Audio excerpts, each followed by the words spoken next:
Hi, welcome back guys. This is your friend, Fanfiction Guy. Back with amazing fanfiction. This is the series of What If Deku Becomes Powerful Being. Now before starting, please give this video a like and subscribe to the channel if you want more videos like this. Now let's get into the fanfic. The first thing I notice as I open my eyes is that I was stuck. I looked around to see what might have happened to me, only to realize that I wasn't in the forest that I fell asleep in. Instead I was in the clutches of a phoenix that glowed a bright blue flame. Panicking slightly, I twisted my body to try and look up from the belly of the bird to try and see the rider and quickly realized that I wasn't able to. Instead, I shuffled to face the direction of the bird's head and quietly murmured, "Hey, can you look at me for a second?" The phoenix slowly turned its face downwards towards me and we made direct eye contact. I looked into its dark eyes and smiled softly. "Hey there, what's your name?" "Mine's is Zuku Midoriya, but I was called Deku since I don't have a familiar." Deku waited for a minute before hearing the voice of the phoenix. "My partner is called Dabi and my name is Cremation. I never knew humans could talk to us before. Is it just you or are there others? I've never met anyone else in my life apart from my mother and these two boys from my childhood, but I think there's no one else in this world who doesn't have a familiar and could talk to them. Does that make me strange?" "Don't be silly, Midoriya. I haven't spoken to any other human ever apart from my partner, and I think it's wonderful that I can actually talk to someone who understands me. You can call me Deku, it's easier to say. I know it's a bit late, but where are we going?" The phoenix stayed silent for a moment before slowly replying, "The leader wanted us to track you down. I don't know why, but I have to follow orders. We're almost there. Can we talk later?" "Of course, Cremation. We are friends now, so we can talk whenever you want." "FFF friends? Thank you. I've never had one before, but yes, I'd like to be your friend." I cut the connection off as I was starting to get tired. I knew that he didn't mean me harm, but I wondered about talking to his leader though. Who were they and what do they want with a person without a familiar? How do they even know me? The flight in the air lasted about 10 more minutes before I was gently placed on the floor. I faced down, hiding my face with my hair as a tall boy slid off Cremation's back and headed my way. At the same time, Cremation shrunk and perched on who I'm guessing is Dabi's shoulder, and they looked at me. "Don't put up a fight and come with me. I won't hurt you unless you want to do this the hard way." With my head still down, I raised both hands to show I'll go with what he wanted, and I slowly raised my face. The sunlight caught my eye and I blinked slowly and tilted my face slightly to get it out of my eyes. My legs felt weak, but I slowly stood up. The leader had told me to catch a boy who lived in the woods because he wanted to talk to him apparently. I left this morning, but I didn't find him until an hour ago since he blended well with the surroundings. I didn't see a familiar, so he's pretty much powerless, but I didn't really pay attention to his appearance until now. The boy had soft fluffy green hair that spiked in all directions. His face was pearly white and was adorned with heart-shaped freckles that kissed his cheeks. His slightly plump lips were a flushed pink just like his blush, and his heavy lashes casted soft shadows. The boy opened his eyes and slowly blinked as the sun shone and light reflected stars into the abyss of his large pupils, decorating the emerald orbs that they sat in. The boy slowly rose up and staggered forward. Without realizing it, I had already caught the boy and my familiar was already on his shoulder, gently rubbing his face onto the boy's pearly cheeks. I gently scooped him up and the boy immediately wrapped his small arms around my neck. "He's warm." I almost gasped out loud when I was suddenly picked up bridal style by Dabi, but I didn't complain because I think my legs are asleep.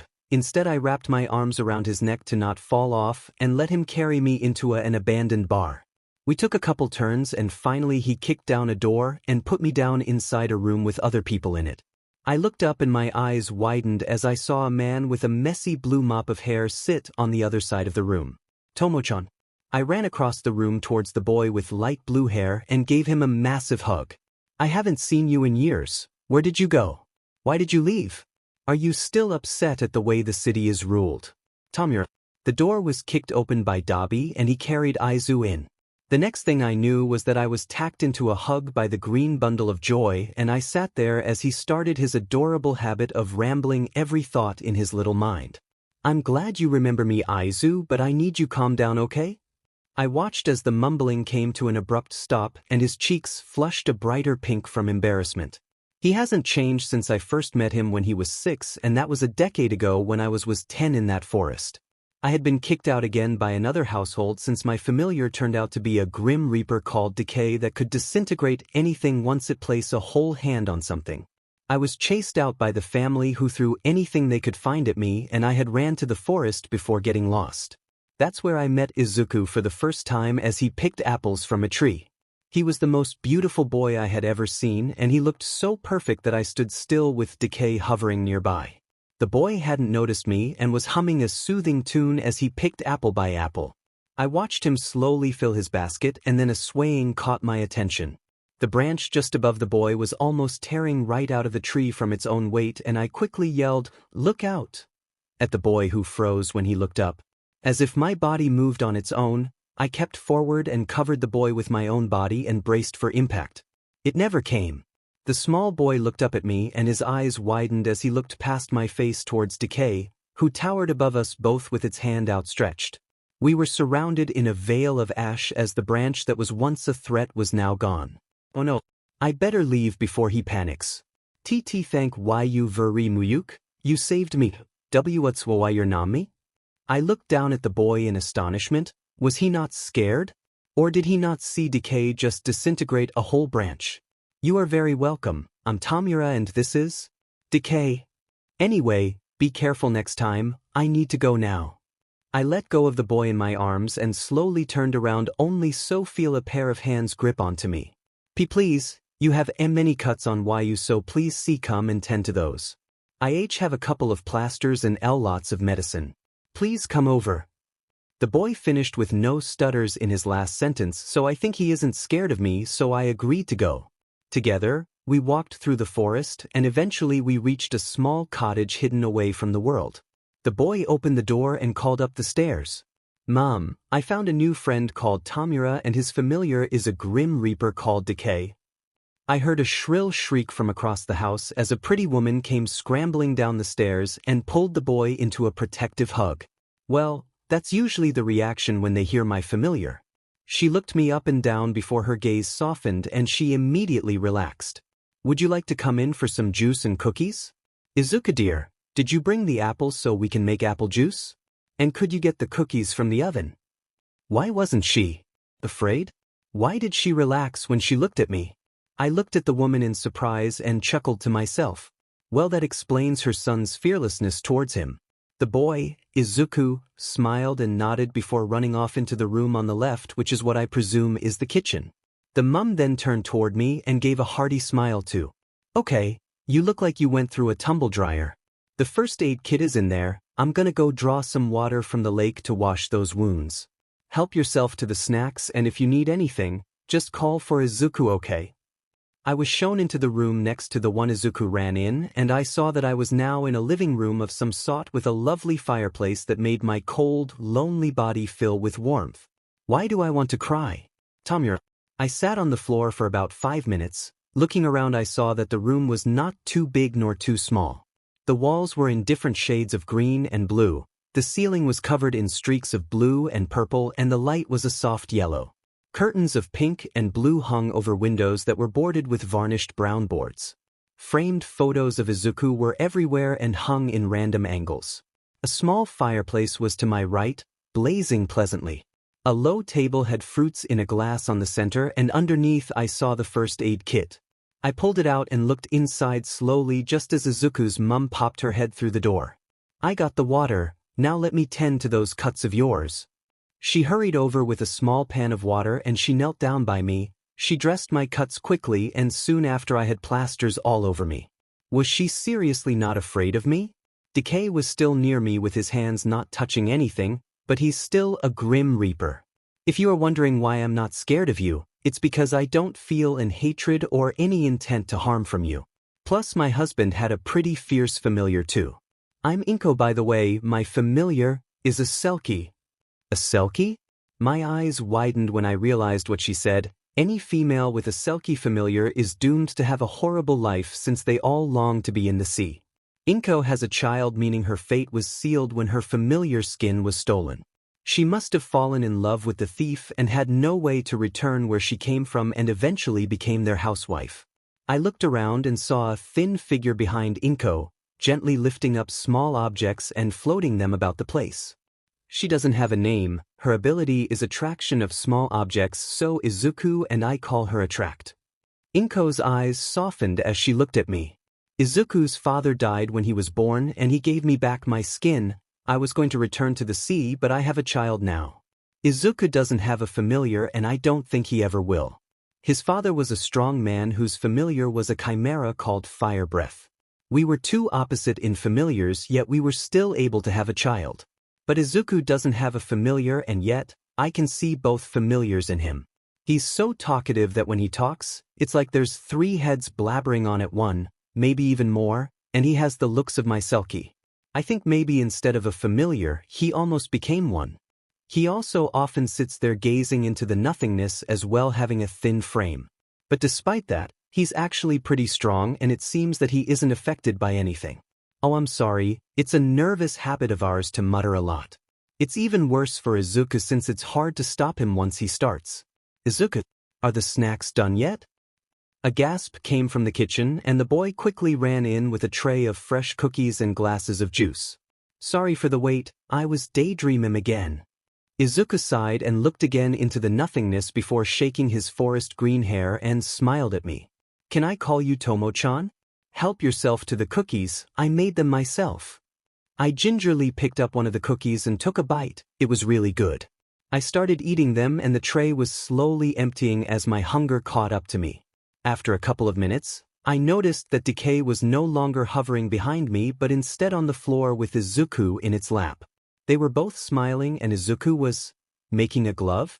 I watched as the two silently sat and smiled at each other every once in a while. Izuku then finished the glove thing and I saw that it was a fingerless glove, with one finger. I watched in confusion as the boy slowly reached out to the Decay's bow outstretched hand and I panicked. I jumped up, started to run over before abruptly stopping. Decay was wearing the glove, and touching Izuku, and nothing was disintegrating. I sat back down and looked over at Inko, who didn't look surprised in the least. She looked at my bewildered face and said, and the last reason why I think he may be one with a familiar is because he can talk to them without talking. He has a silent voice. Tamura. My thoughts were lost into the past and I sat there hugging Izuku for who knows how long. Shigaraki. Boss. Boss Shigaraki. What? I blinked a couple of times to see Dabi standing in front of me with a questioning look on his face. Oh yes, I have to explain why I have a kid clinging on to me. Aizu, I'm sure you are quite confused at the moment, but I'll talk to you later, for now. How about you go into that room with all the familiars here and play? Izuku smiled when he heard his name. He probably hasn't been called Aizu in a while. Despite trying to get me to call him Deku like everyone else, I was one of the few people who'd actually call him by his name. Although the amount of people he actually knew was small enough to count on his fingers. He got up and skipped into the room I pointed in and all the other familiars followed him in, leaving the other members of my league speechless. I watched as the boy skipped towards the lounge and my eyes widened as Cremation followed behind him along with the other familiars of the league. Even Decay went, and rather hurriedly too. I looked toward my boss for an answer, who sighed and explained that this boy was not to be harmed. We all sat in silence as we listened to how this small boy with the looks of Selkie not only doesn't have a familiar but also can apparently communicate with them after making some sort of connection for a certain time, with direct eye contact being the easiest of only 2 seconds needed of contact. We also learned that the reason Decay can touch items without disintegrating them is also because if this boy, as well as how the boss lived with them for 2 years before disappearing. Apparently the boss had accompanied Inko once out of the forest, and Inko was questioned for being associated with him. According to him, Inko had said that he was her son who just happened to have an odd familiar but has a heart of gold. He also explained how at that moment, their boss had realized that by living with them, they would be in trouble again in the future, so he decided to leave and either change views of society or be a better man within a decade before he met with them again. And now I guess you told me to find him since it's been a decade since you first met? The boss looks at me and nodded. However, I haven't become a better man but instead a villain in the face of society. I wanted to change society, and that's where Sensei comes in since he will change the world and I plan to help him. I wanted Aizu to be part of this, but then I realized he doesn't know the difference between the good in society and the bad, and as much as I want him to join us, I'm scared that he will be looked down upon in society. Instead, I'm going to get him into the best familiar training school and have him get what he deserves. The boss finished his talk and asked for questions. I had a couple. How are we villains going to get a boy without a familiar into the best familiar school UA? It's known as a school of heroes. Why was this boy called Deku? Doesn't it mean useless? Can I pet his Hayo? Wait a sec. Never mind that. Shigaraki looked at me with a questioning eye and slowly replied. Sensei knows that my only condition to help him was to be able to put a student into that school. He fought the current strongest familiar, one for all, partner of Toshinori Yagi, who together are more commonly known as All Might, with his own familiar to give himself a big opinion in their eyes. He told All Might that this year he must work at UA and recommend a student who is familiar-less and bring that boy to the top. If he could do that, Sensei would stop being a villain and turn himself in. Wait, what? Turn himself in? Why would he do that? I stared questioningly at my boss and waited for an answer. Well, it's because Aizu here is probably the strongest person in the world since he has the silent voice. I can see you guys are confused. It's because he can talk to familiars. His father had a chimera for a familiar, and that's a beast of destruction by description. His mother, like I said, is a selkie that's beautiful by nature and are protected by the forces of nature. Their son, as it turns out, is a stunning boy of bewitching beauty that can rival an angel but with the strength of an untamed beast. The familiars all immediately followed him, as you saw earlier. None of them are really capable of hurting him. They will listen to his every word and follow him around. And as you all know, a familiar's mood is tied by the soul of their partner, so as humans we won't be able to hurt him either. So basically a cute green cinnamon roll that's been hidden from the world is now going to be on full display, seducing everyone by staring at familiars? Piped the blonde psycho from here corner. I stared at her for a moment before feeling my shoulders quiver. My mouth tightened before a snort erupts from me, and a second later the whole room was wheezing from what she said. Pretty much, Toga. Our leader had a crooked smile as he looked at us. Pretty much. After I stopped laughing at my own joke, I skipped towards the lounge to find Izuku and my familiar, Transform, who is a chupacabra. Mum didn't like my familiar. She said it's too creepy and that I have a villain's familiar. But I can't help it. We just both love the sight of blood so much. The deep crimson shine that looks as soft as satin. The thin trail it leaves behind as it drops down skin. Glistening orbs that shine like rubies and gems. It's in all of us. It flows like a red river of silk, just like the red string of fate. This means we are fated to see the blood in us flow, right? Right? My hand inched towards my blade that was strapped tight against my inner thigh. I want to see the blood of this boy. The blood of someone pure. I want to cut this Izuku person up. No. I walked in on Transform being petted by a boy whose back was turned to me. I staggered forward with knife pointed toward his cheek. It's so close. Just a quick thrust and I'll see my crimson jewels. I lunged and yes. I gasped as my cheeks suddenly felt ice cold and then burned in the matter of seconds. I felt tears pool in my eyes and my whole face felt warm. My body froze as a small hand gently landed on my shoulder, twisting me roughly to face them. What I saw was a girl with two messy buns staring me. I tried to blink my tears away only to have one slowly roll down my cheek. As I held back a sniffle, I was suddenly tackled into a hug by the blonde. Toga, what just happened?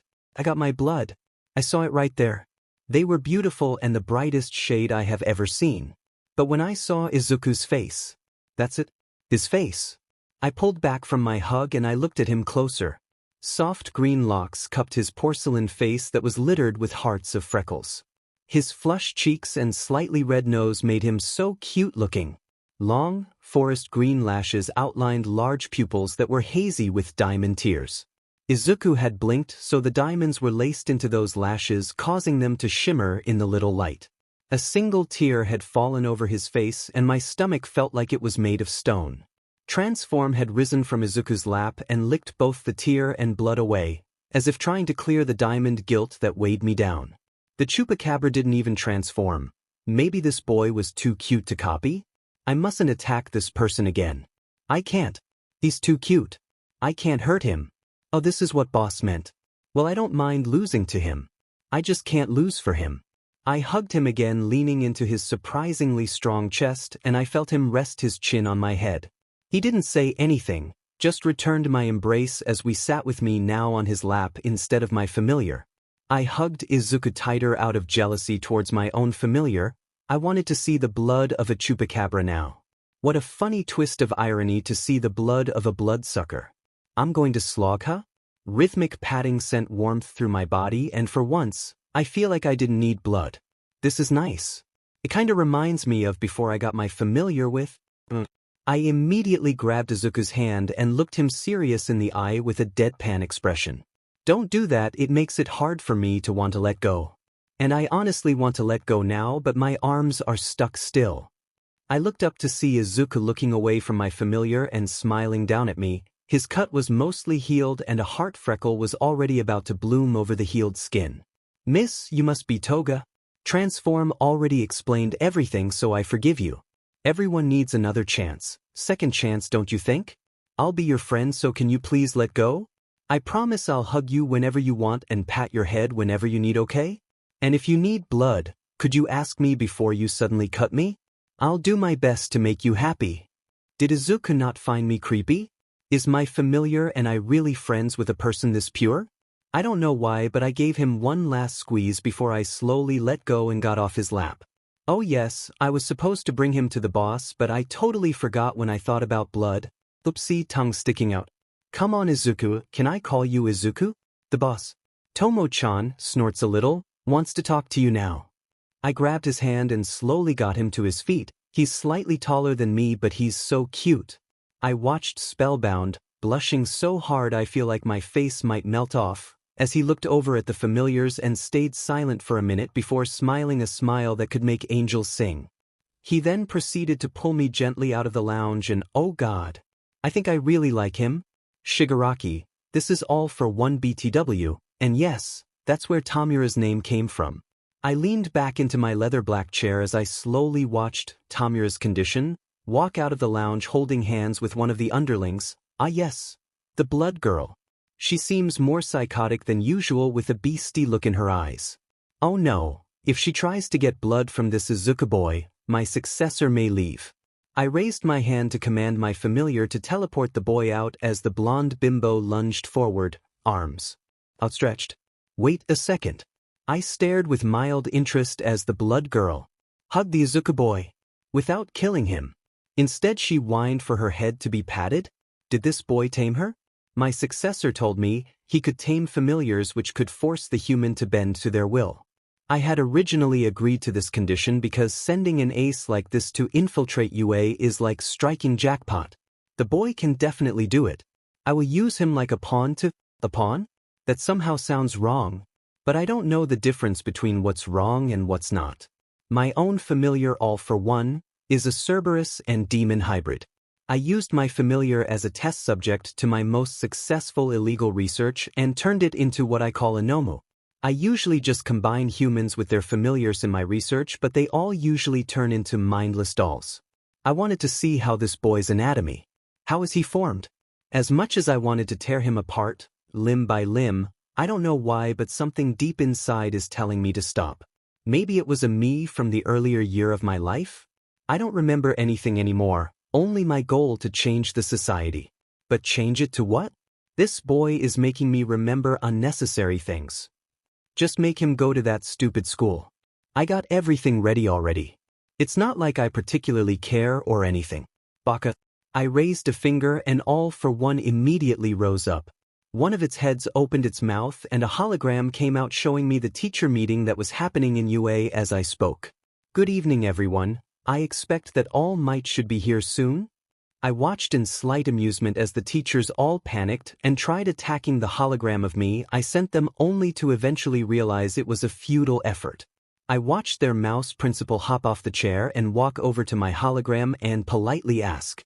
If you don't mind me asking, my familiar has analyzed the situation and there seemed to be only one solution that has a question that needs to be answered. 1. The only way you would know about All Might joining this school is if you had either spies in the teachers or if you are the reason he decided to join at such a specific time. 2.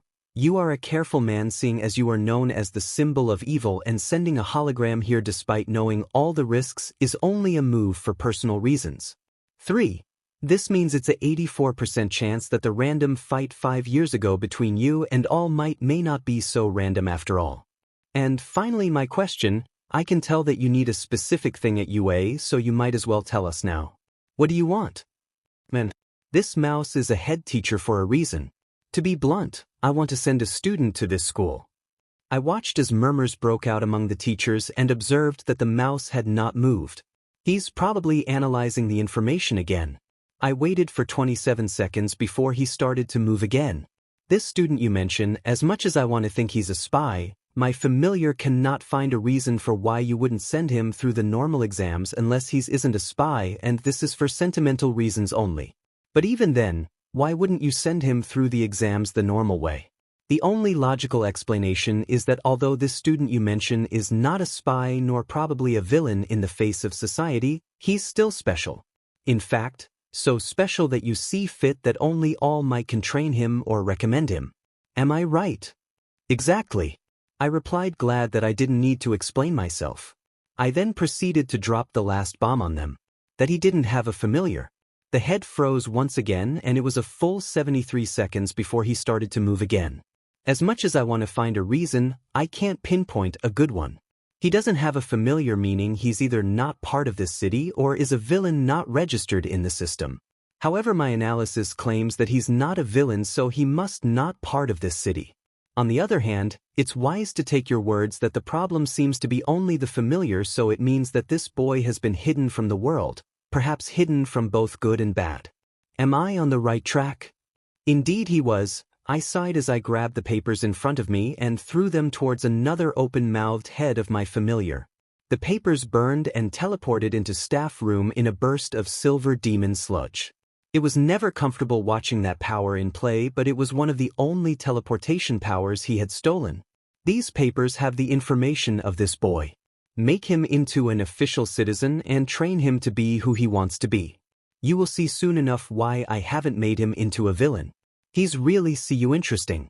Yes, interesting. Do not hurt him or else you will have hell to pay, but it's not like I care or anything. Ian. Good day.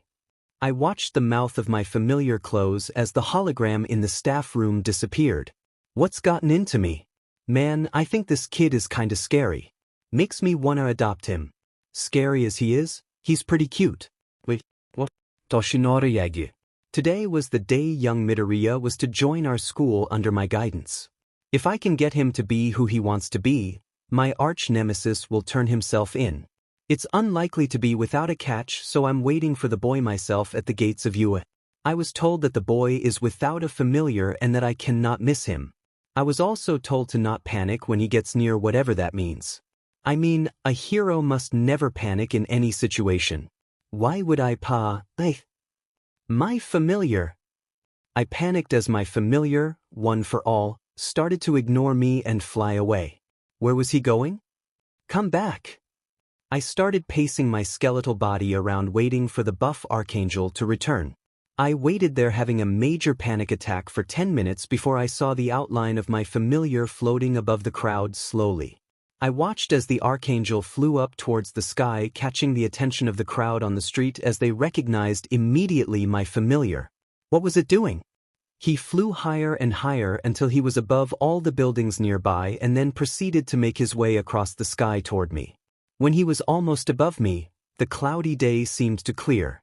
The sky parted to surround my familiar in a warm morning glow as it slowly descended from what seems like the heavens. People started to surround the school gates to see my familiar land, and soon there was a loud buzz everywhere. The news were there, and so were many journalists. The crowd erupted into cheers as my familiar landed, and I noticed something was off. He didn't fly with all 3 pairs of wings, only 2. The last pair made a small cage in front of him. The press clearly saw the ball and all cameras were pointed towards it, ready for the reveal. One for all slowly unfolded the 3rd pair of wings to reveal a boy so beautiful that the crowd was silenced immediately. His forest green hair shimmered in the sunlight as he adjusted the slightly lopsided flower crown that hung over them. His round eyes had thick lashes that casted shadows over his eyes, contrasting to the emerald orbs that were filled with stars. His porcelain skin was filled with scattered heart-shaped freckles that were tinged in a small blush. He wore a simple white tunic that hung over a single shoulder, exposing his thin frame that had muscles so perfectly sculptured, it seemed unreal. Although he didn't need to, the simple slightly dull gold armband reflected sunbeams onto himself, making him seem to glow. Although, that accessory is a female one, right? The silent crowd watched as the boy looked around him and smiled at one for all before sliding out of its nest of feathers to approach me. Wait, he's approaching me. Is this the young Midoriya? He certainly stands out and I don't see a familiar anywhere. Okay then, morning mission accomplished. But wait, I panicked.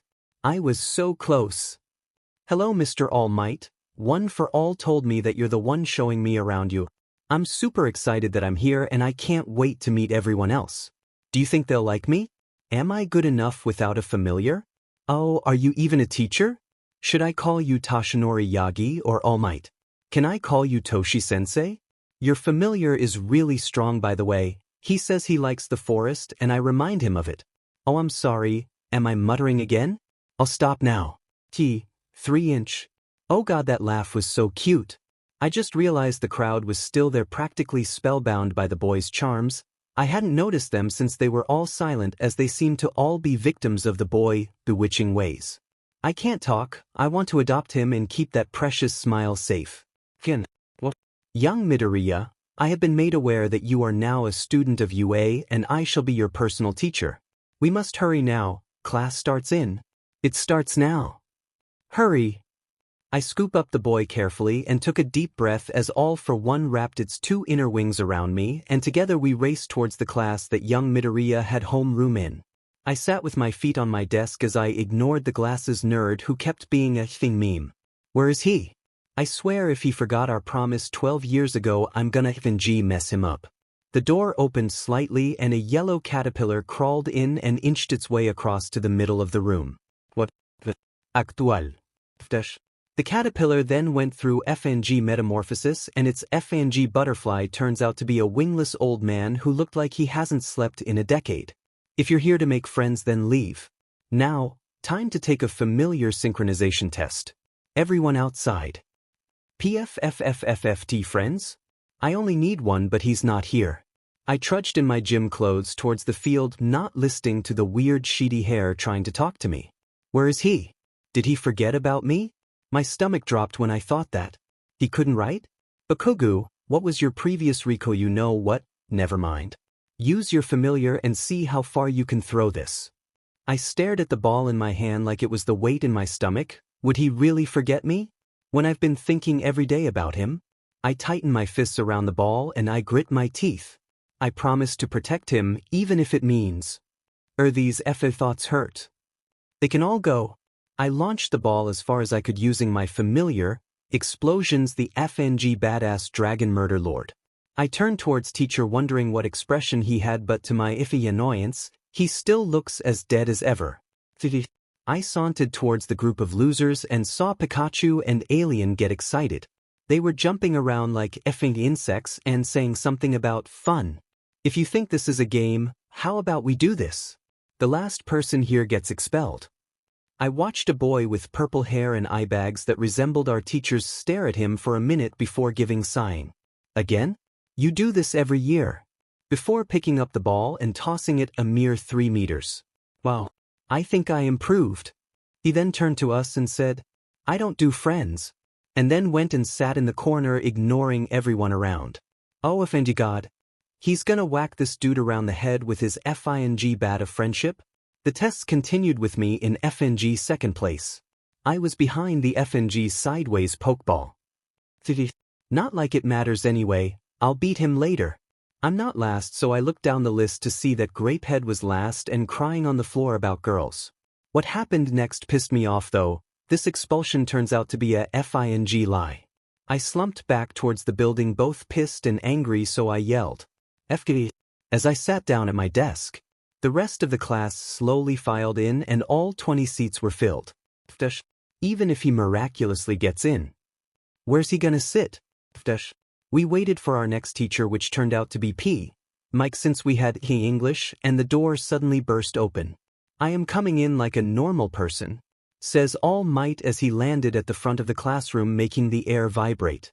He carried a boy who seemed to be shoved into our uniform last second in his arms. I know that FING bed hair from anywhere. "Deku!" I roared as I stood up from my desk, earning a lot of feared stares from the damn extras. I stomped towards All Might and grabbed the boy out of his hold and gave him a hug. "God, I thought you forgot our promise, didn't you, Deku?" Deku looked up at me with those huge eyes of his and smiled his angel smile before returning my hug. "I missed this. Kakin is so silly, how can I ever forget the promise that my first friend ever made? See? I'm here in UA and I'm gonna be with Kakin forever and ever with you protecting me." "Oh, I missed you, Kakin."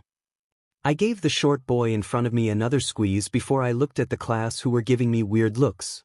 "Hurt this boy and I'll explode you into next week." I watched as the color drained from their faces as they all nodded in sync. Satisfied, I sat down again and looked towards All Might as if to say he can carry on.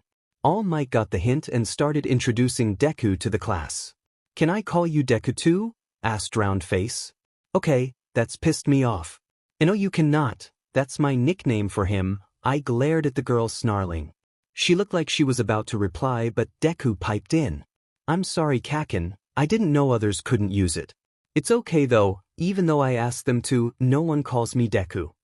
He then turned toward the class. "Kakin gave me that nickname because I couldn't do anything to protect myself. He said that if I'm Deku, then he will always be there to protect me. So I call him Kakin because that means that he's an amazing person who deserves to be a top hero." He really hasn't forgotten. I smirk as I watch Deku give his goddamn smile that makes everyone just want to agree, and just like that, his nickname is now off limits to others. Now to decide where he's going to sit. "You know what, sit wherever you want, young Midoriya. There's no seat, so dash." I grunted, making All Might look at me shocked since I cut in. I had seen Deku look at me and his gaze shifted to the ponytail girl, making me turn my head in time to see her face light up as if there was an idea that Deku liked. He must have used his silent voice again. "Ponytail seems to have an idea I think I'm down for," I say whilst enjoying the shocked faces of everyone. Ponytail girl nodded before speaking. "How about he takes turns sitting with everyone? This way everyone can get to know him and this will strengthen class bonds." That was a good idea. Deku probably hasn't spoken to anyone years and he would probably want to get to know everyone. That makes me kinda annoyed that I can't talk to him, but I guess for him For today I want to sit next to Kakin. We haven't seen each other in 12 years. The annoyed feeling I had a second ago immediately dissipated. I watched as Deku walked over to me and sat on my lap.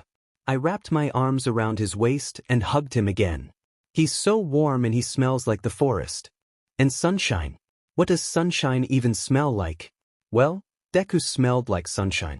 English is the subject I hate most, since the only two words that I'll ever need are off. But with Deku here scribbling colorful notes that were filled with actually useful sheet, I think my English is pretty decent.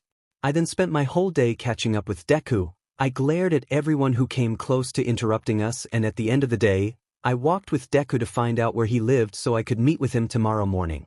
"How's Auntie Inko? Are you guys living near? Or are you still in the forest?" I stopped as I saw tears form in Deku's eyes. No. I gave Deku a hug and pats on the back. With this reaction, it means that as a partner for a Selkie, her time ran out. I took Deku by the hand and led him towards my house, just like how I'd take him around the forest when we were kids. I let go of his hand as I kicked open the door and placed both hands over his ears. Wait for it. "Katsuki. Didn't I tell you not to Oh. Izuku." I let go of Deku's ears as he was pulled into a tight hug by my old hag and gave her a stare, hoping she'd take the hint. Auntie Inko had asked us to take Deku if he was still a child when her Selkie turned to foam. I grit my teeth when I realized that he was now by himself. He had me. And I'll always be there. We went outside into the garden, and we climbed trees for the rest of the evening as the old hag made dinner. Deku loved trees and would always climb them to feel better. I made a mental note to go to the garden center and drag a few more trees for the garden. I had a great idea for Deku that I think he'll like. We chilled in the tree and soon dinner was ready.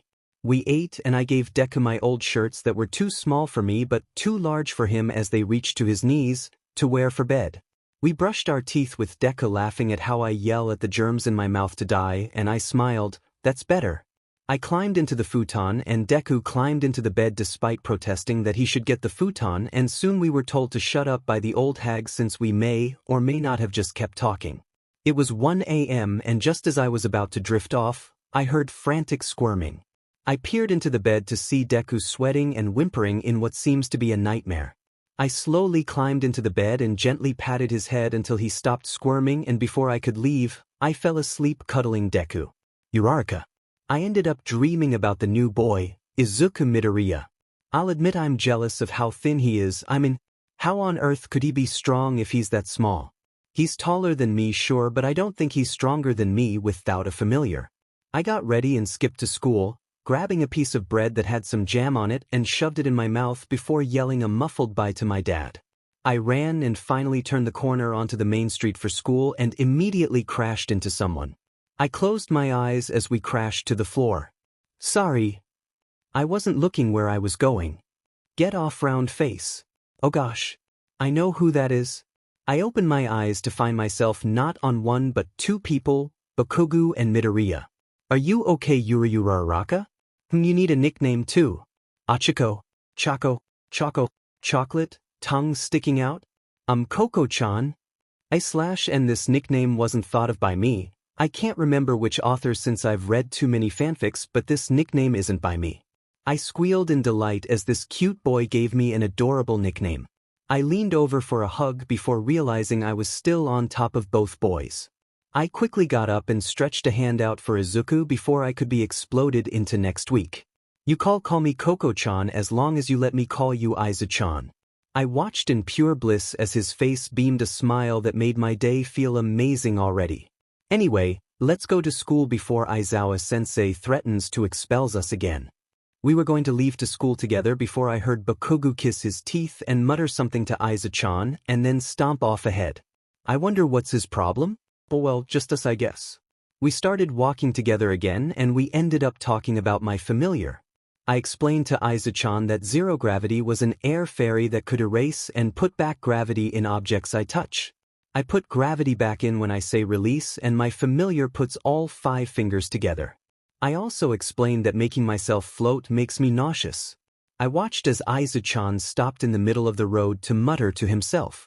I bent down to peer into his face when suddenly he stopped and looked at me with excitement in his large emerald eyes. You said that you only feel nauseous when you use it on yourself, right? Coco-chan make me float. I looked at him uneasily as my mind told me not use my familiar's powers without a teacher's permission. I stood still thinking about this problem, not realizing that Aiza-chan was facing my familiar and smiling. Next thing I knew was that I was being carried bridal style by Izuku about 20 meters in the air. Hooah! I didn't ask my familiar to do that. What was going on? I clung on for dear life as Izuku had no problem floating through the air towards school with me in his arms. After a minute, I calmed down and started to enjoy this moment. It's fun to be floating without feeling sick. I might ask Aiza-chan if we can do this again soon, but with permission. Oh no, we didn't get permission. We neared the gates and we started to descend slowly. I looked down and saw that people were staring at us, well, maybe Aiza-chan more, but still. I then noticed something I wish I hadn't, Aizawa-sensei frowning whilst looking directly at us. Well, fudge sticks. We landed right next to him and I asked my familiar for release, before giving a sheepish grin to our homeroom teacher. He gave me a funny look before sighing and saying, "Detention at lunch for 20 minutes in the staff room for misuse of a familiar." I sighed in relief knowing that it wasn't expulsion. And Izuku. I saw Aizawa-sensei inwardly groan before looking away at me. "Just go to class now, please." I watched confused at his reaction, and before I could say anything, Aiza-chan shielded me before pouting at our teacher. "No. How come Coco-chan gets punishment but I don't?" It was me who asked her familiar to make me fly and I just happened to pick her up too. It was very fun and I don't regret it. You can't be such a meanie. I watched as Aiza-chan's eyes widen as he seemed to realize what he said. I didn't mean to call you a meanie. That was rude of me. I'm sorry. I watched in confusion. He's sorry for what? Not the misuse of a familiar or talking back to a teacher, but for saying a word that only elementary students find bad. And what did he mean by talking to my familiar? They don't talk. Aizawa-sensei groaned before rubbing his neck and sighed. Fine. Both of you are free to just hurry up and go class before the bell goes. I'm not doing homeroom, I'm gonna sleep. You kids do whatever for 30 minutes and try not to break any rules again. Thank you, chirped Aiza-chan as I watched shocked. We weren't getting punishment for literally breaking the law? I didn't know what was going on, but I was being dragged by the hand to class. We pushed open the ridiculously tall door and went inside. A couple of people stared at me, making me confused before I realized me and Aiza-chan were holding hands. I yelped and quickly let go of his hand before scuttling to my seat. Too much drama for one day, thank you very much. But boy, was I wrong. I was surrounded by all the girls of the class, suddenly flooding me with questions that I couldn't answer. I had to explain that Aiza-chan got me out of a sticky situation and he dragged me to class. Aiza-chan? You have nicknames? What does he call you? Squealed Mina as she hopped about making happy whale noises. He calls me Coco-chan, I say whilst looking down in embarrassment. I love the nickname, but it's a bit awkward saying it. How does Aiza-chan do it? There would have probably been more questions if it wasn't for the bell and the on-cue wriggle of our teacher coming in with his yellow sleeping bag. Did he wriggle all the way from the staff room? Isn't that downstairs? Did he wriggle up the stairs? I put the amusing thought behind my head and I waited for our teacher to make his announcement. We need to make a choice, he started. The class visibly tensed up apart from Aiza-chan, who had no idea what's going on. About who's going to be the student representative. I wanted to facepalm myself. Of course it's a normal thing like this. The whole class buzzed as our teacher went back to sleep, indicating that he wanted us to work it out. We all started to get worked up, and what do you expect? Bakugo was picking a fight with everyone. I leaned back on my chair, realizing that his attitude towards a ball was to yell, die. He probably shouldn't be stopped during a rampage since you'd probably be hurt. We all watched as he punched the rock boy with red hair, Kirishima, without really getting anywhere. I sighed as the class wished that God would send someone to stop this stupid fight and let us get on with the choosing. Ida was yelling something about a vote, but no one was really listening. This is going to be a lawn, huh? We watched as Aiza-chan went right up to Bakugo and give him a hug. OMG, he's going to be murdered. I got out of my seat and made my way towards them, but I wasn't prepared to see what happened next. Bakugo was, kinda, apologizing to Kirishima? Sure, it was a very sarcastic one, but still. He then turned away from everyone with Aiza-kun still wrapped around him and sat down with him on his lap. He listens to Aiza-kun? Even when on a rampage? The class watched shocked as the raging god of war incarnation suddenly became just a growling Pomerian. I couldn't help but smile and realized neither could the class. Ida had stopped going on about something and all attention was on those two. We watched as Aiza-chan then hopped off him and went to the front of the class. I think we should do what Ida-chan said and do a vote. Anyone wants to nominate someone? I raised my hand gingerly, and when Aiza-chan looked directly at me, I could feel my face heat up and my heart beat faster. I want to nominate Aizazu-chan. OMG, I stuttered like an idiot. My face flushed even more and the silence in the room made me so uncomfortable. Yeah, I don't mind that. Oh, thank God that Kirishima spoke up, because the class then mostly nodded in agreement. I wasn't the only one.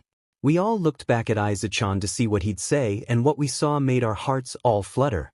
Aiza-chan was blushing. It made his heart freckles seem to bloom and contrasted with his pale porcelain face. It was the cutest thing ever. We all decided that he should be our class representative, and Ida became vice because Aiza-chan asked him to. We all then chattered among ourselves, waiting for our next lesson. And then the door burst open. Once again, I come in like a normal person. Boomed all might as we saw his familiar unwrap itself from him, revealing a thin skeletal man. We all knew what he looked like, but we can never get over at the massive difference. We were put into our hero outfits and I changed into my mostly pink skin-tight suit. I had weights and other balancing devices on my boots and rings. I looked over at Zero Gravity and we went over to All Might. We all drew lots and I was on a hero team with Aizu-chan as my pair. As happy as I am, he doesn't seem that strong. After all, he doesn't have a familiar. It was just our luck to be put up against Bakugo. Why him of all people? Ida was there too, but Aizu-kun said that they won't get along at all. I agree. We waited 5 minutes for the villain team to do what they wanted whilst me and Aizu-chan made a plan. We decided that I make him float and we pull the same stunt as this morning to slowly make our way up the side of the building to try and locate the dummy bomb. Once we locate it, I will try and secure it. But that means that you'll be fighting Bakugo and Ida all by yourself. Nope, Ida will most likely guard the bomb because Kaken would have ditched him to come fight us, specifically you because Kaken doesn't want to fight me no matter what. So if I stay, we will probably have a chat which will end with me convincing him to fight. During this time, you go and get the bomb. I'll send you anything else through the mic. He looked so sure of himself that I nodded in agreement, ready to fight. I immediately made him float the second the buzzer went and he scooped me up and we scaled the side of the building. It was near the top when we saw the bomb and we had seen Bakugo stomping around 3 floors under. Aizu-chan placed me quietly through a window the floor under the bomb and I watched as he descended slowly towards Bakugo. I just realized, how does he control my familiar's powers so well? I shook my head as I saw him give me a thumbs up and I quietly said, release. I need to do my part of the mission. I tiptoed quietly up the stairs and peeped around the door to see Ida making silly faces pretending to be a real villain. I looked around to see that all nearby items had been removed so I can't make anything float. He was in the center of the room so I can't sneak up on him either. I racked my brain until it hurt but I still had no idea. The device in my ear suddenly came to life. Coco-chan, stay away from the center of the room. Kaken and I are fighting, kind of, and he's about to do another one of his special moves. I'm going to make him shoot it upwards and I'm guessing the force is enough to blow the floor that you are on up. Be ready, okay? Stay safe. And with that the connection cut off and seconds later, the floor blew up.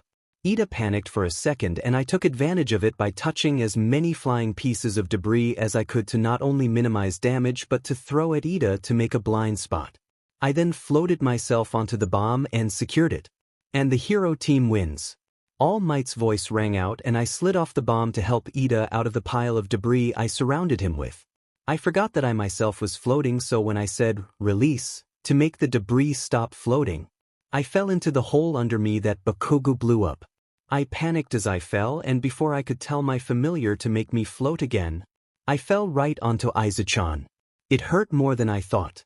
I placed my hands on Aizu-chan's chest as I pushed up to get myself off, only to realize that he was actually rock solid. No fat at all. He was completely muscle.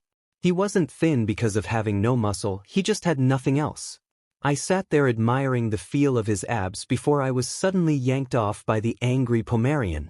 Well, looks like I'll see everyone next week since I'm about to be blasted over. But before Bakugo could do anything, I was suddenly pulled forwards back into Aizu-chan, who gave me a hug. I was enveloped by his strong arms and I was so happy that I passed out. Coco-chan passed out probably by the adrenaline rush from the fall. Kaken yelled to Ida-chan that we were okay and staff rushed to the scene to put Coco-chan on a stretcher. All Might came up to me and Kaken before giving my arm a funny look.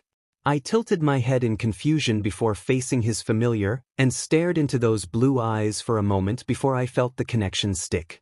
It's always faster to make a connection if I've already done it once. We're connected again. Hello one for all. I have to thank you again for helping me with the crowd on the first day. If you didn't pick up my connection, I think I would have gotten lost. Anyway, would you mind telling me about why Toshi-sensei looked at my arm funny? He's looking at it as if I broke it until it was purple or something. He was looking at your armband. We noticed how it was a dull gold when we first met you. I noticed myself that there was one particular leaf and a single eighth of another that was shining gold. Now that my partner has taken a good look at you, he has seen that you have the one shining gold leaf and the leaf next to it now has 2 of its 8 parts shining. Can you tell me perhaps why? I looked down and I realized it was true. The leaves were near the back of my arm, so I had to twist my arm in order to see it properly. What has gone from 9 to 10 in the past day? I muttered to myself for a bit before feeling a warmth radiate from my shoulder. I look over to see Kakin with a hand on my shoulder with a look that meant that I've been muttering for at least a minute. He then gave me a small smile as if to say that I can carry on. I smiled back before facing One for All again. I think it's the number of familiars I've spoken to.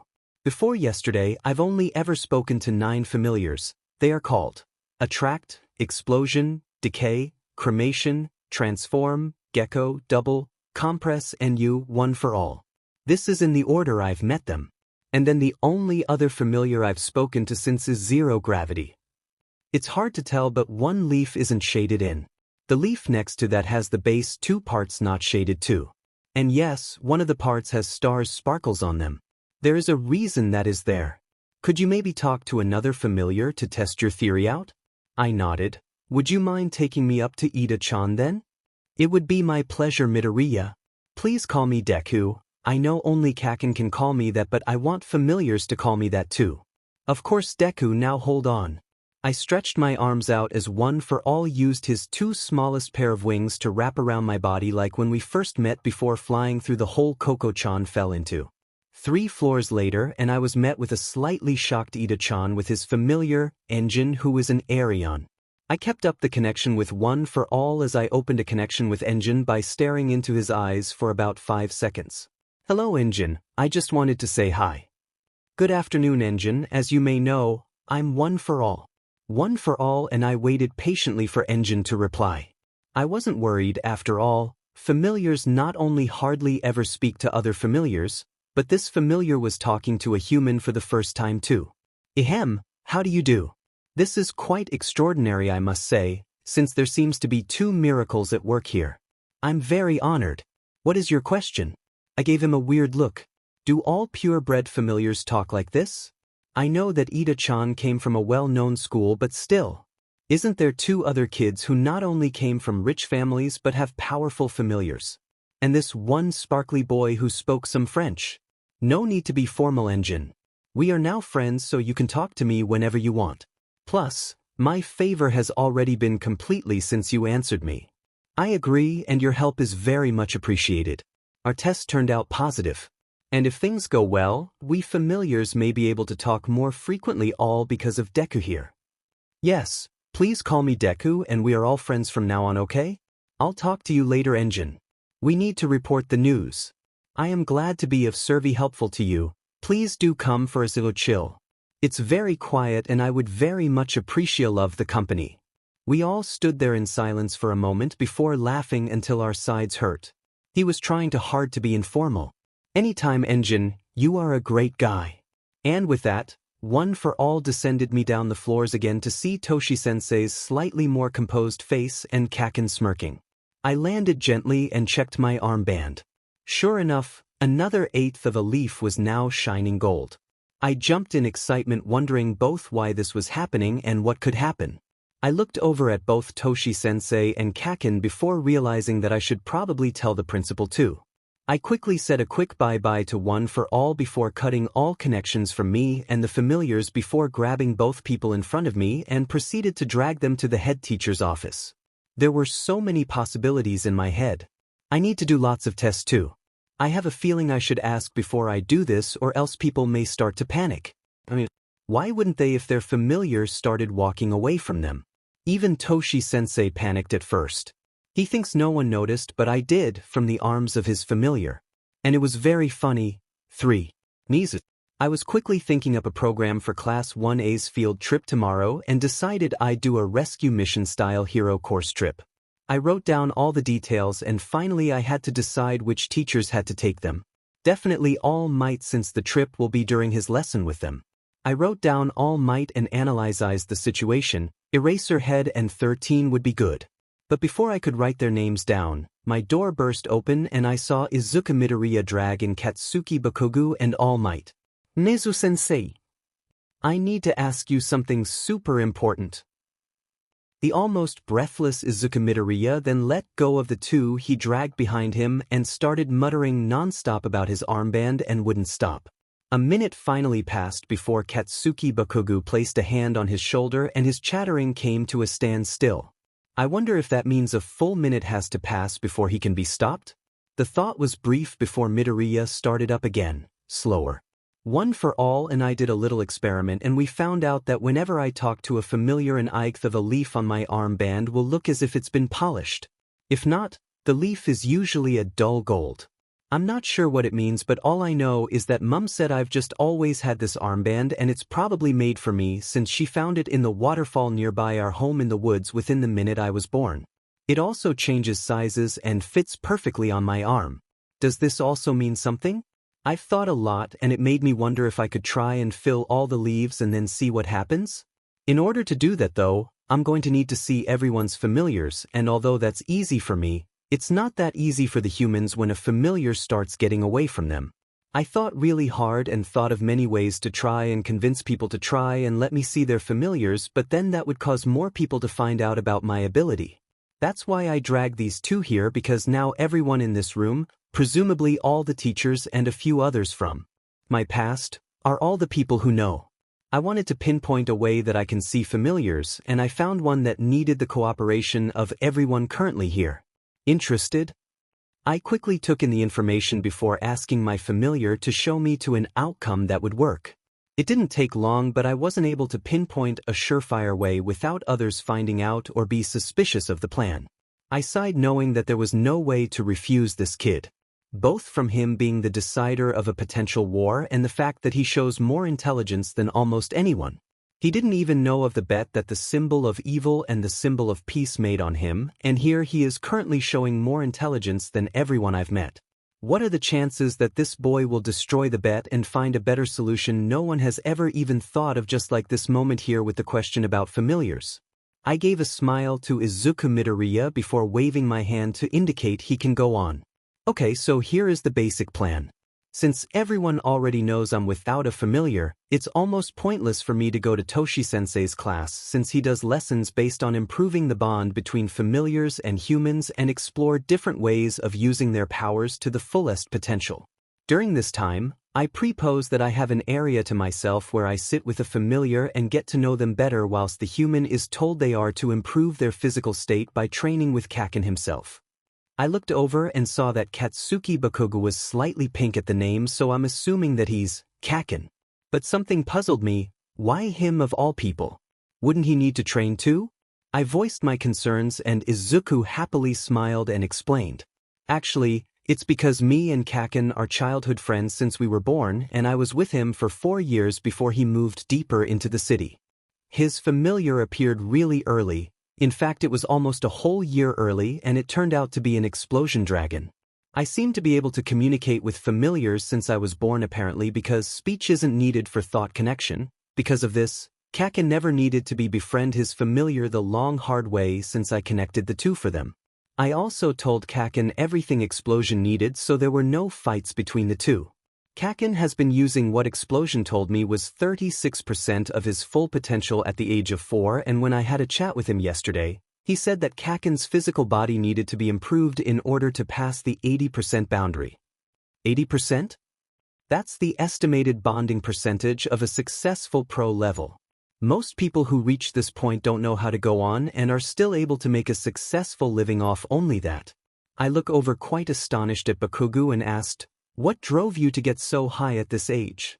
The boy then turned bright red before mumbling a slightly nice reply of, "I promise to protect Deku from this goddamn world." The boy is rumored to be violent in nature, so I'll take that as him being polite. So Bakugo has exceeded the fastest growth in power by a mile without the world's knowledge, all apparently because of a promise to boy who he calls weak. I guess miracles were never a surprise to Midoriya. I calmed down quickly and gave Midoriya a nod to show I want to listen to the rest.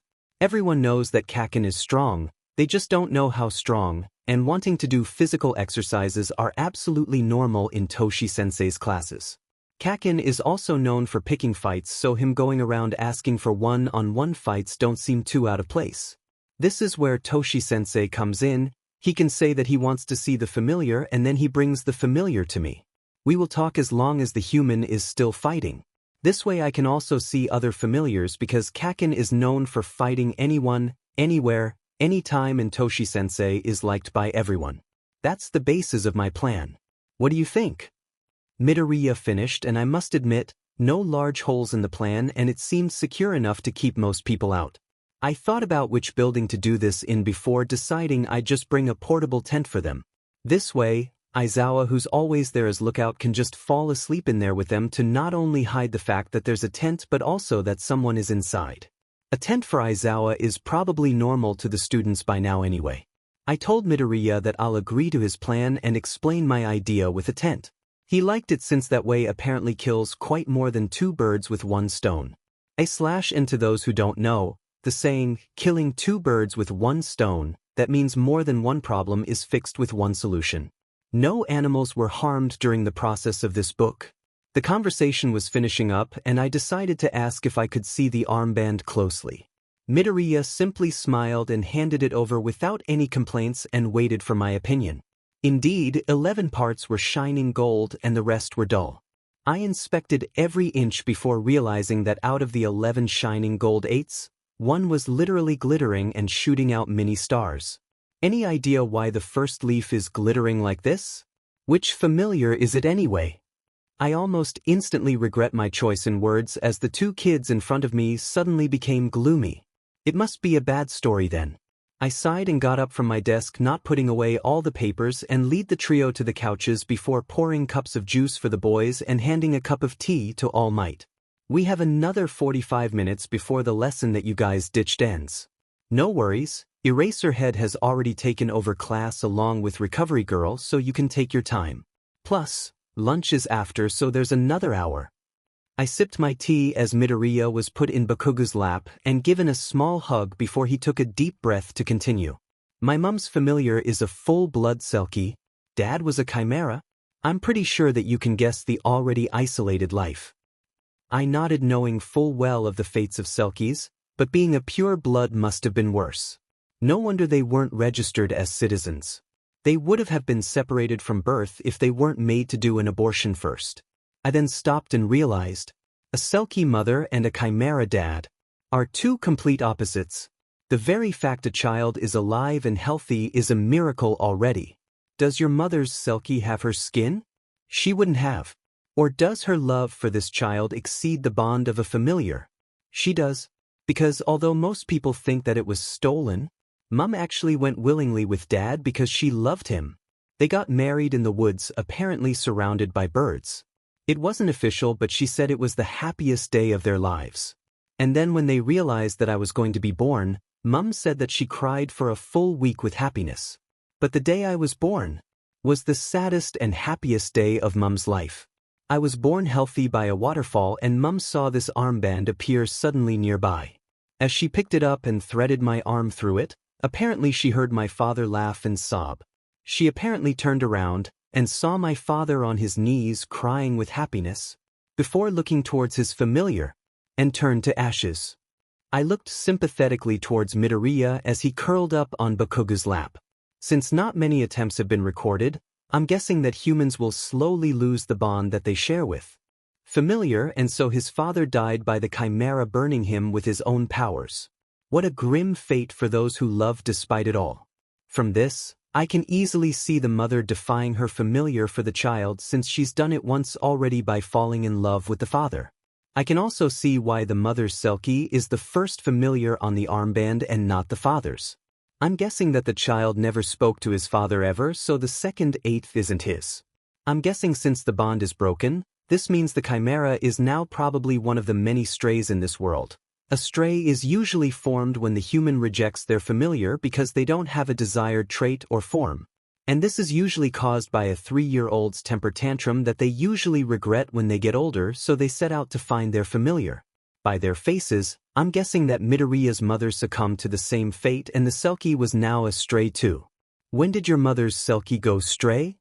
Midoriya's face tilted in confusion, making me equally confused.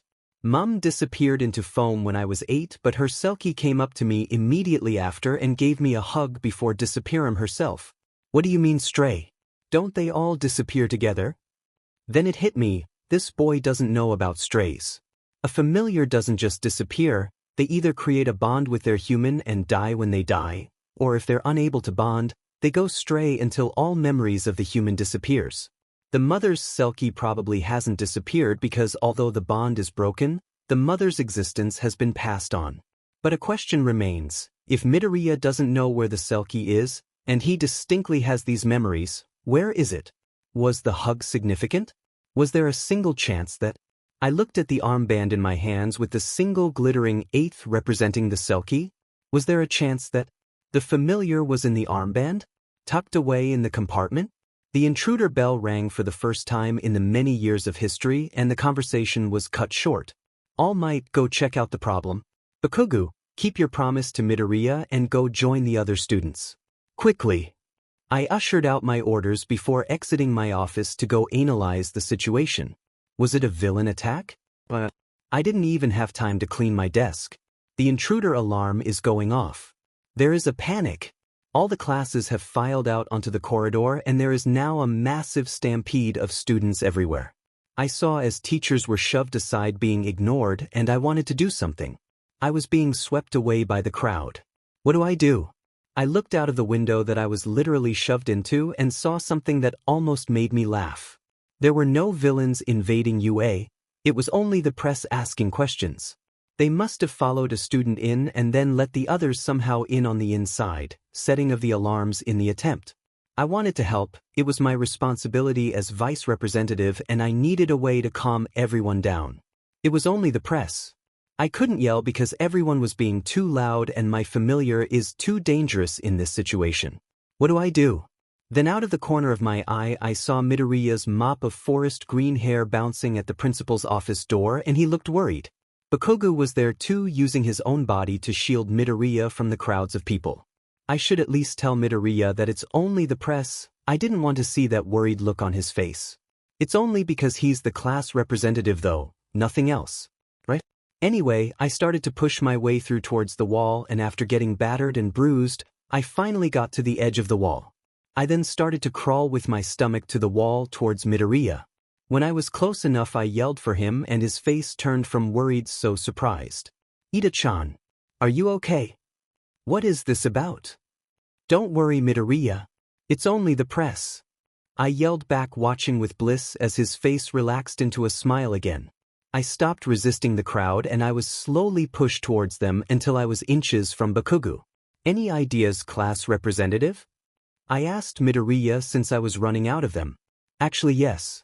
Bakugo, do you remember how you got me into the sycamore tree when I was younger? Mind putting me up there?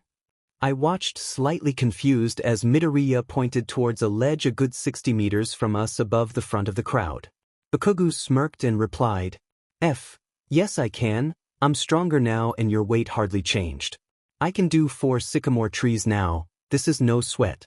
I didn't even bother correcting Bakugo by now since the situation called for an answer. Midoriya then proceeded to crouch down into a small ball on the floor and, Bakugo, what are you doing? Put him down. I watched shocked as Bakugo lifted Midoriya in one hand and his familiar wrapped its wings around them before launching an explosion at their feet. One defiying badass human catapult coming right up. I watched shocked as Bakugo and his familiar flew with Midoriya still curled up into the air and as they started to descend at the 40-meter mark, Bakugo straightened out and aimed Midoriya towards the ledge. Time Dofi fly. And with that, Midoriya was launched towards the ledge like a basketball. I watched almost spellbound as Midoriya went up and unfolded himself mid-air, calling into the crowd before landing on the edge perfectly. The crowd almost instantly hushed to look at a cute boy looking down at them from above. As if on cue, sunlight poured in from the windows surrounding Midoriya in a soft warm glow. Like an angel. Everyone. It's okay, there is no one attacking our school. It's just the press. Please can everyone calm down and file slowly out so we can see if everyone is here and check up on anyone who got injured in the rush. Thank you for listening. Midoriya finished his announcement and gave a beautiful smile that changed the tense atmosphere immediately into a calm and happy one. Cack and catch. The hearts of almost everyone in the room jumped into their mouths as Midoriya then proceeded to fall with his arms crossed over his chest. Time seemed to slow down and he got closer and closer to the ground. Bakugu's familiar explosion then flew Bakugu towards Midoriya's falling body and caught him seconds from the ground. The whole school sighed in relief and then started cheering as the two landed at the front of the school. I smiled and felt the crowd finally start to file down the corridor in an orderly fashion. What a relief! What would have I done if I didn't see Midoriya? Never mind, it's more important to make sure he isn't injured. I joined Midoriya and the rest of our class outside and made sure he was okay before making sure the rest of the class was too. Once I found out that the worst injuries were a bruise on a couple people, a brain-dead Denki from an accidental electrical release from the shock of the loud alarm, and a beaten-up Mineta who tried touching someone again. I think his punishment was too light, but that's for another day. All was well. Before some of the press members who somehow pushed past the teachers saw Midoriya and shrieked. Without warning, cameras and mics were put in Midoriya's face, making him clearly uncomfortable. Someone even gave him a handshake out of nowhere. I hope my plan works. I stepped in between them, shielded him from the crowd. I also wasn't going to let them make him go through any more stress than he is already. Bakugu saw me beat him to protect Midoriya and like I hoped, he and his familiar both screamed, setting explosions high into the sky. FKKKK. The explosions caught the attention of the teachers and finally all the press members were rounded up and sent back. I sighed in relief and turned to Midoriya, who looked a lot better and less uncomfortable. It made my insides warm that he was fine. I really didn't want anything to happen to him. My thoughts were stopped as Midoriya gave me a hug and I stood rigid with shock before returning it. Thank you, Ida-chan. If it wasn't for you, I wouldn't have been able to calm down in that situation. You have such a gentle and caring attitude. Are you sure you don't want to be class rep? I think you'll do a better job than me. I looked shocked at him. What did he mean? He thought of a solution within seconds of hearing the problem. He took risks to ensure the well-being of the school. He calmed the whole school down and made them relaxed with just a smile. I gave him a smile and noticed his tie was wonky, so I started fixing it as I spoke. Midoriya, you are calm and rational. You do your best to make sure others are okay and you know how to read situations. I can't think of anyone else to support as vice representative. You are doing great, plus you have the whole class to look out for you as long as you do the same for us. You are a great representative. I broke the hug and turned Midoriya around to face the class, smiling at him. He relaxed and gave a smile that could make all unpleasant memories disappear, back. Okay. I was being scolded by Kurogyari at the moment. Earlier today I was told to collect some information from the school to bring up Master's reputation. I only agreed since there was a chance to see my Aizu. But what do I see? Him being crushed on by what seems the whole damn school. Kurogyari had teleported me into the principal's office and lucky me, I saw that Aizu's class were going on a field trip tomorrow and All Might will be there. I was supposed to leave after that, but I had to see him smile again. I crept towards the door to not only see a blonde Pomerian literally corning my Aizu against the wall but also the whole school swoon at him. I was so pissed that I was about to disintegrate the whole door if Kurogyari didn't forcibly teleport me out. It's okay though, I'll see my Aizu tomorrow when I pay him a visit along with the rest of the league. Maybe I'll even get to talk with him again like the old times about what's happened since we last saw each other. I'll see Aizu again tomorrow. That emergency is finally over. 3. I had hugged Ida because he protected me from the cameras. Cameras scare me a bit because they go flash. Ida also convinced me to stay as the class rep, although I think he'd make a totally better one. Since Ida had made sure that everyone was okay, I tugged Kaken's sleeve to say that we should get back to Nizu-sensei. He still had my armband after all and I don't feel safe without it. Kaken nodded before making his way over to Aizawa-sensei and briefly explaining where we're going. He nodded before turning back towards the other teachers to help with the stray press members who ran around taking as many pictures as they could. We made our way back into the building and quickly made our way across the corridor. We saw that Toshi-sensei and Nizu-sensei were waiting for us and it took every cell in my body to keep myself from rambling because I saw that Nizu-sensei too seemed to have a lot to say. I bit my lips, gently looked up at the principal before smiling as if to say he can go on without me rambling. Okay, during the time it took for you to get here, My familiar has given me the most direct way to solve almost all the problems at hand. First, I want you to take this armband and make yourself comfortable. That was a very strange request because as I slipped my armband on, I felt very comfortable. I looked inquisitively at the principal, since I had no idea why I needed to be comfortable, but I definitely already was, before he continued. Now do this at your own pace, okay? I want you to do whatever you want, but imagine your mother's Selkie. I know this sounds bizarre, but I want you to try and summon her. It's going to be painful thinking about her, but you owe yourself some answers, don't you agree? I nodded twice before settling my thoughts. Summon?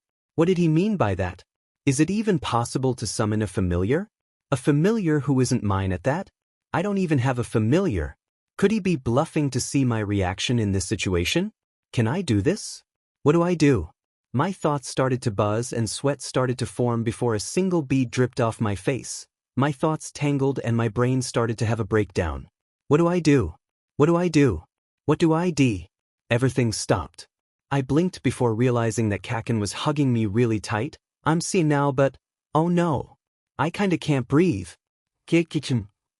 I stuttered out and I finally felt the arms around me loosen and I could breathe again. I smiled at Kakin to tell him I was okay and that I wouldn't get lost in my thoughts anymore. I placed my hand above my armband before sighing to myself, this was really hard. Thank goodness I still have this armband. I remember it has always helped me calm down. Just like how Mum and Attract always helped me calm down when Kakin moved away and Tomo-chan disappeared. I'm glad they are both okay though. I met Tomo-chan a while ago and he told me that I should find out who I want to be. If I can't, he will change the world until I find out who I am. He's so nice. And then there's Kakin, he was my first best friend who had to move away and I was so lonely without him. We made a promise though to see each other at UA when we are older and I had trained myself to fight without a familiar. I was lonely despite training, that's why I was happy to see Tomo-chan because he was someone I told everything to. My hope was to complete my promise, his was to change society. I smiled to myself because now I know that Kakin and my promise was done, and Tomo-chan said he'd change society after I finished school at UA. I'm so happy although, I miss you Mum. I wish you were here but I know you are happy with Dad in heaven. You two Attract. Where did you go? Nisa-sensei said you didn't go away and you became stray. What even is that? Attract. I wish you were here. Toshinori. I watched young Midoriya smile slowly with his hand above the dull gold armband. I saw that his finger was slowly making its way towards the glittering eighth. I looked towards the principal to see him nodding to say that he's noticed it too. The boy wasn't doing that consciously, was he? The happy smile then slowly dissolved and his eyes drooped in melancholy. He still smiled but I felt so sad that I thought my own smile was starting to droop. A silvery mist started to swirl around young Midoriya and the smell of sea spray filled the room. I watched as the veil of mist crowned Midoriya's hair, leaving glistening droplets on him and in the air hanging like crystals. The sun poured through the window reflecting rainbows through the crystals and the sound of waves sweeping against a sandy shore echoed in our ears. The armband started to glow in a soft blue light and the light hugged Midoriya before gathering at his lips. Attract. I wish you were here.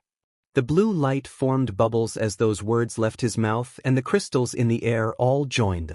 Light together in front of Midoriya before the rainbows shone so bright I had to close my eyes. When I opened them again, a Selkie was hugging Midoriya and weeping tears of happiness. I stared shocked at the two in front of me as I have never seen anything like this. Summoning a familiar? That shouldn't be possible. Principal Nizu had an amused look on his face as if he was only half expecting his plan to go so well first try. Young Bakugu was smirking. I guess nothing will surprise him anymore at this rate. He was born and brought up with him after all. And lastly young Midoriya, he was shocked as I was as he stared into the eyes of the Selkie before returning the hug and slowly tearing up. Large pools of clear tears glistened on his eyelashes and threatened to spill. His cheeks were flushed and his nose was tinted pink. He blinked a couple times and smiled a smile that made time stand still and warmed the depths of my soul. After what seemed to be an eternity of comforting silence, young Midoriya looked over at young Bakugu who smiled back and brought his familiar forward. I watched as young Midoriya then look into the dragon's eyes and then silence continued. Although it was silent, it felt like hundreds of words were flying through the air, and I realized what was going on. Young Midoriya was using his silent voice on both familiars and engaging conversation. He could link them together? He then gave both familiars a smile before the two made their way to the side of the room and seemed so silently, chat? And young Midoriya made his was to young Bakugo before saying, "They're catching up," smiley face. Principal Nizu took in this information like a dry sponge to water and then gave a small nod. He then said that the test was a success and the two should go and enjoy their lunch with their friends. The duo left with the familiars still chatting behind them, and I faced towards the principal with a questioning look. My guess is that the symbol of evil doesn't know this but is aware that the boy is capable of something this magnitude. At this rate, the boy won't be able to find who he wants to be, and all for one will destroy society. I organized a rescue training with 13 tomorrow for his class during your lesson, so I want you and Aizawa to help him meet as many familiars at that time as well as let him experience what it's like to be a rescuer.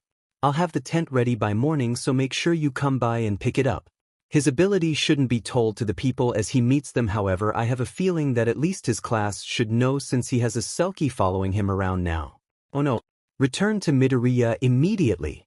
The Selkie. It followed them to the lunchroom.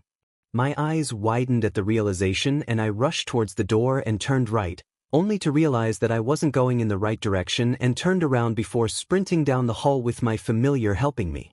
I got to the lunch hall and say a sight that made me quite confused. No one was asking about the Selkie following Midoriya. Did they all forget?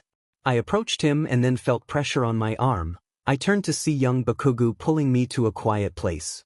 I told them that it was Deku's mum's familiar. They don't know that she's dead, so they think the familiar is just on an errand. I also might have said that I'll FANG blast them into next year if they ask any more shitty questions. Young Bakugo looked away with a scowl as I beamed at him.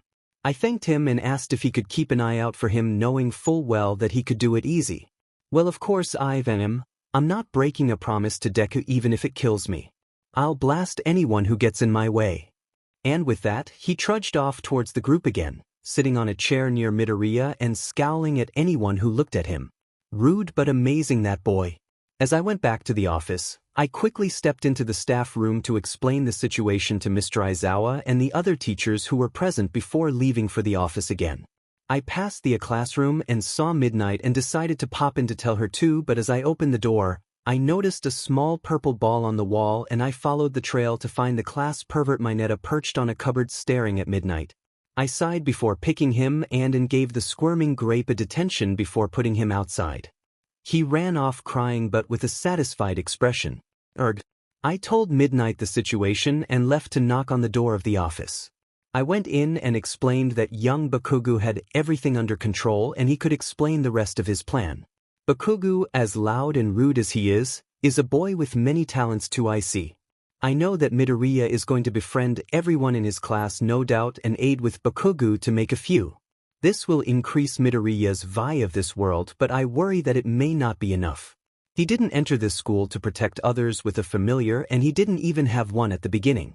This boy is too different to want to be a hero, and I can't find many other ambitions. The hero course has the most variety, that's why I added him in. But what happens is that's not enough. What will we do? I concluded that Midoriya should be taken to as many outings as he can so he can experience as many things as he can. This way he may find who he wants to be. I just hope it's soon, or else in 3 years, society won't be the same. I nodded, and after we talked about the trip a bit more, the 5th period bell rang and I went towards class 1A just in time to find Aizawa telling the class that there's a field trip tomorrow. I am here. I boom as I enter the classroom normally and I took a bow. The class was buzzing with excitement and I gave them the last bit of information. We will be going to the USJ. The Universal Studio Japan? The class asked. No, the unforeseen stimulation joint. It's where you will train with 13 to learn how to rescue people. The class cheered as they realized that they will be doing proper training exercises now. And now for a little announcement. I'm not sure many of you realize, but there are 2 students in this class who are different. The obvious one with young Midoriya here since he doesn't have a familiar of his own, and the less obvious one here, young Bakugo. I watched as the students murmured to themselves in confusion. Do you all understand what I mean with familiar synchronization? It's also known as FC, and to those who don't know, it's a percentage showing you how much you are in sync with your familiar. The higher the percentage, the more successful you are because you will be able to use more techniques, refine more powerful moves, have higher accuracy and better reflexes. Your familiar also has an easier time using their power, so they have a higher endurance. An ordinary citizen has the average FC of 20%. A police or a guard patrol has an average FC of 40%. A hero has the average of 60%. UA turns out the most pros with an FC of 70%. Usually, in order to be known as a pro among society, 80% is all you need, and that's where most pros stop. Another reason why they stop is because it's extremely hard to get beyond this point. It's known that you must be able to try and understand the thoughts of your familiar to know how to move forward. To this point, the reason why young Bakugo is different is because at his age he's already 80%. The class turned toward Bakugo, who snarled at them. It's about time I tell them about Midoriya too. I'm not sure how to begin telling them of a power no one's ever heard of. But just before I was able to, once again, Bakugo beat me to the punch. I didn't do it myself, you wannabe bastards. I got FNG help from Deku because he's the best there is. The attention of the class then turned towards Midoriya and they looked for an explanation. Thank you, Bakugo. Ian. I cleared my throat as I began explaining the silent voice and the urgency to keep it under wraps. Most of the class took it well. Mineta started a fuss but was knocked out by Kaminari, who made himself brain dead, but he was fine with it before his brain short-circuited. I then proceeded to explain the plan. There's a program that Midoriya is going to run and he will help you get along with your familiar. During this time, you will fight Bakugo without your familiars. Don't worry, Bakugo won't have his there, but do not underestimate him. Imagine you are fighting a pro hero who are known to society. We will pick lots for who gets picked first. I reached my hand into the box that had the whole class's name excluding young Midoriya and Bakugo. I pulled a small piece of paper out and unfolded it before reading out. Todoroki. This day has been the same as the others. He wanted me to score highest in everything, so I have so far. I got in by recommendations and I've proven my point by getting first in the familiar evaluation test. But the attention of the clash based on power has always been on that Bakugo, and the class rep ended up being Midoriya. Not that I mind, since being rep wasn't on my list of things to do, and Midoriya made a point by being the only one capable of stopping Bakugo. The intruder alarm went off and I went with the crowd. No need to fight back really. He once said, once I'm down, stay down. There's no point getting up again.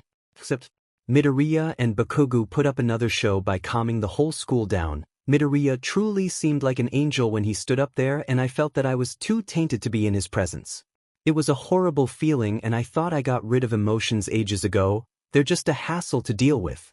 Things didn't get better once I found out that I wasn't the strongest in the class.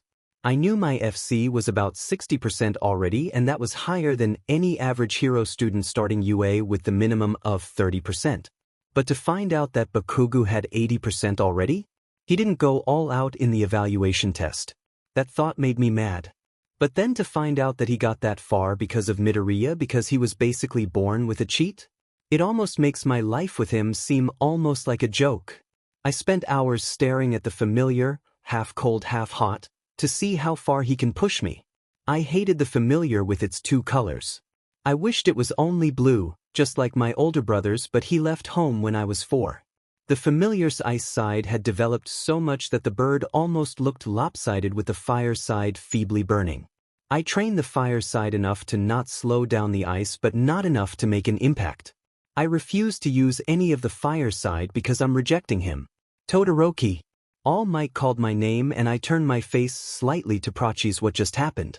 Apparently I'll be fighting Bakugo without the familiar, and Midoriya is going to help me sync better. I really want to improve the ice side because I can't seem to get past the 60% mark. I'll ask Midoriya about that later. For now, I'll train my physical body to prepare for my fight. There's no way I'd lose. I'm a paneled belt in judo after all. The bell rang and I head directly to the car outside that was there to pick me up. I climbed on with the familiar, now the size of a hawk, perched on the ledge provided. I hated the car since the way it's divided is so obvious it makes me sick. Half of the car is filled with healing and strengthening gems that improve a familiar's foundation ability. There were also many other items that target a familiar's strength for improvement. As for the other half, it was split in two, with one being 4/5 of the space and the other being 1/5. The larger one is mine, with restoration stones and other things that will help me improve physically. And then there's the last fifth. Although it's large enough for 3 people to sit, it's completely bare. He said that he'd be humiliated if someone who has his blood in their body didn't take a limo everywhere, but hated didn't consider them as family, so they get nothing. The ride back to the house was silent as usual, and when we arrived, I opened the door and let myself in. As usual, the house was silent. My sister was the only one who actually speaks to me, but she's in a lecture right now. I left the familiar in a room especially made for the masterpiece and make my way towards back of the house towards the workout place. I took a right towards the judo room and my back tingled. It's because my back was currently facing the one place I hate. The left turn led to both my mother's old room and the familiar training grounds, where he spent all day just beating me up to sync with my familiar. My mother's old room contained happy memories, the ones where she spent time with me and gave me hugs. She told me that I could play with her hair to calm down, and I often did as a child. Her hair was soft and slightly tangled, but it felt wonderful and I always calmed down right away. Her hugs were warm too, but after she left, I felt nothing but the cold. The bad memories flooded in, and I remembered how one day, Father beat me up in the corridor for getting a glass of water when I could have been studying, and I was left crying and bloody on the floor. I had gotten up and make my way to Mum, who was on her phone. Before I could all out to her, she started crying and saying that she wished I wasn't born. She wished that she could have prevented me from going through this, and that she wished the pain for all her children would stop. My heart hurt. Not because she said she regretted my birth, but because she was in too much pain because of what we were going through. I don't blame her for what happens next, because I know that she truly loved me within the drowning depths of this household. She saw me listen into the conversation and cried even more, grabbing the boiling kettle and saying she's sorry. I saw her hand go up. She was trying to kill me. But I knew that I was fast enough to knock her out with judo or use the familiar to stop her, but I didn't. I smiled to her, knowing that she did this action to try and stop the pain and that she wasn't thinking straight at the moment. She faltered at my smile and grit her teeth, hand coming down in my left side, and my eyes stung with the contact. I screamed from the pain, but I tried to keep it quiet out of reflex, but I wasn't quiet enough, because a minute later, Mum was being dragged out by the hair and stopped on my him. Mum's screams never stopped echoing, and my siblings ran over in horror to see her lying almost dead on the ground. She was then picked up by the hair again and dragged out of the house, where he left her and basically to die. My sister called an ambulance only to receive a punch in the stomach and throat herself, and he explained that Mum ran psycho and not only burned my face in an attempt to kill but knocked my sister unconscious. She was taken away to a mental hospital, and sister now can't talk properly nor eat large amounts without throwing up blood. I shuddered as I came back into reality. I was punching a sandbag and I was covered in sweat. I didn't even realize that I changed and warmed up before I started. I slowed down and got my breath back. I became aware of my surroundings again and then realized there was someone behind me. I turned around to see him behind me with a displeased look on his face. "Why did you stop?" I glared back before snapping. I needed to catch my breath. I wiped the sweat of my face before turning back. I gave more accurate punches that were powerful enough to send the bag flying. I picked the bag and hung it back up before readying myself to start again. I kept this up again and again for 2 hours before I turned to him. I knew that this is the only way I can spar with him without causing a scene, and my body thrummed for revenge. I changed out of the gym wear and put on my judo wear. I tied the belt firmly and walked towards the stage. He was on the other side with his red belt. The fight was the same as any other. I'd get in one hit and then get slammed to the floor. It would happen again and again until he either won or I pass out.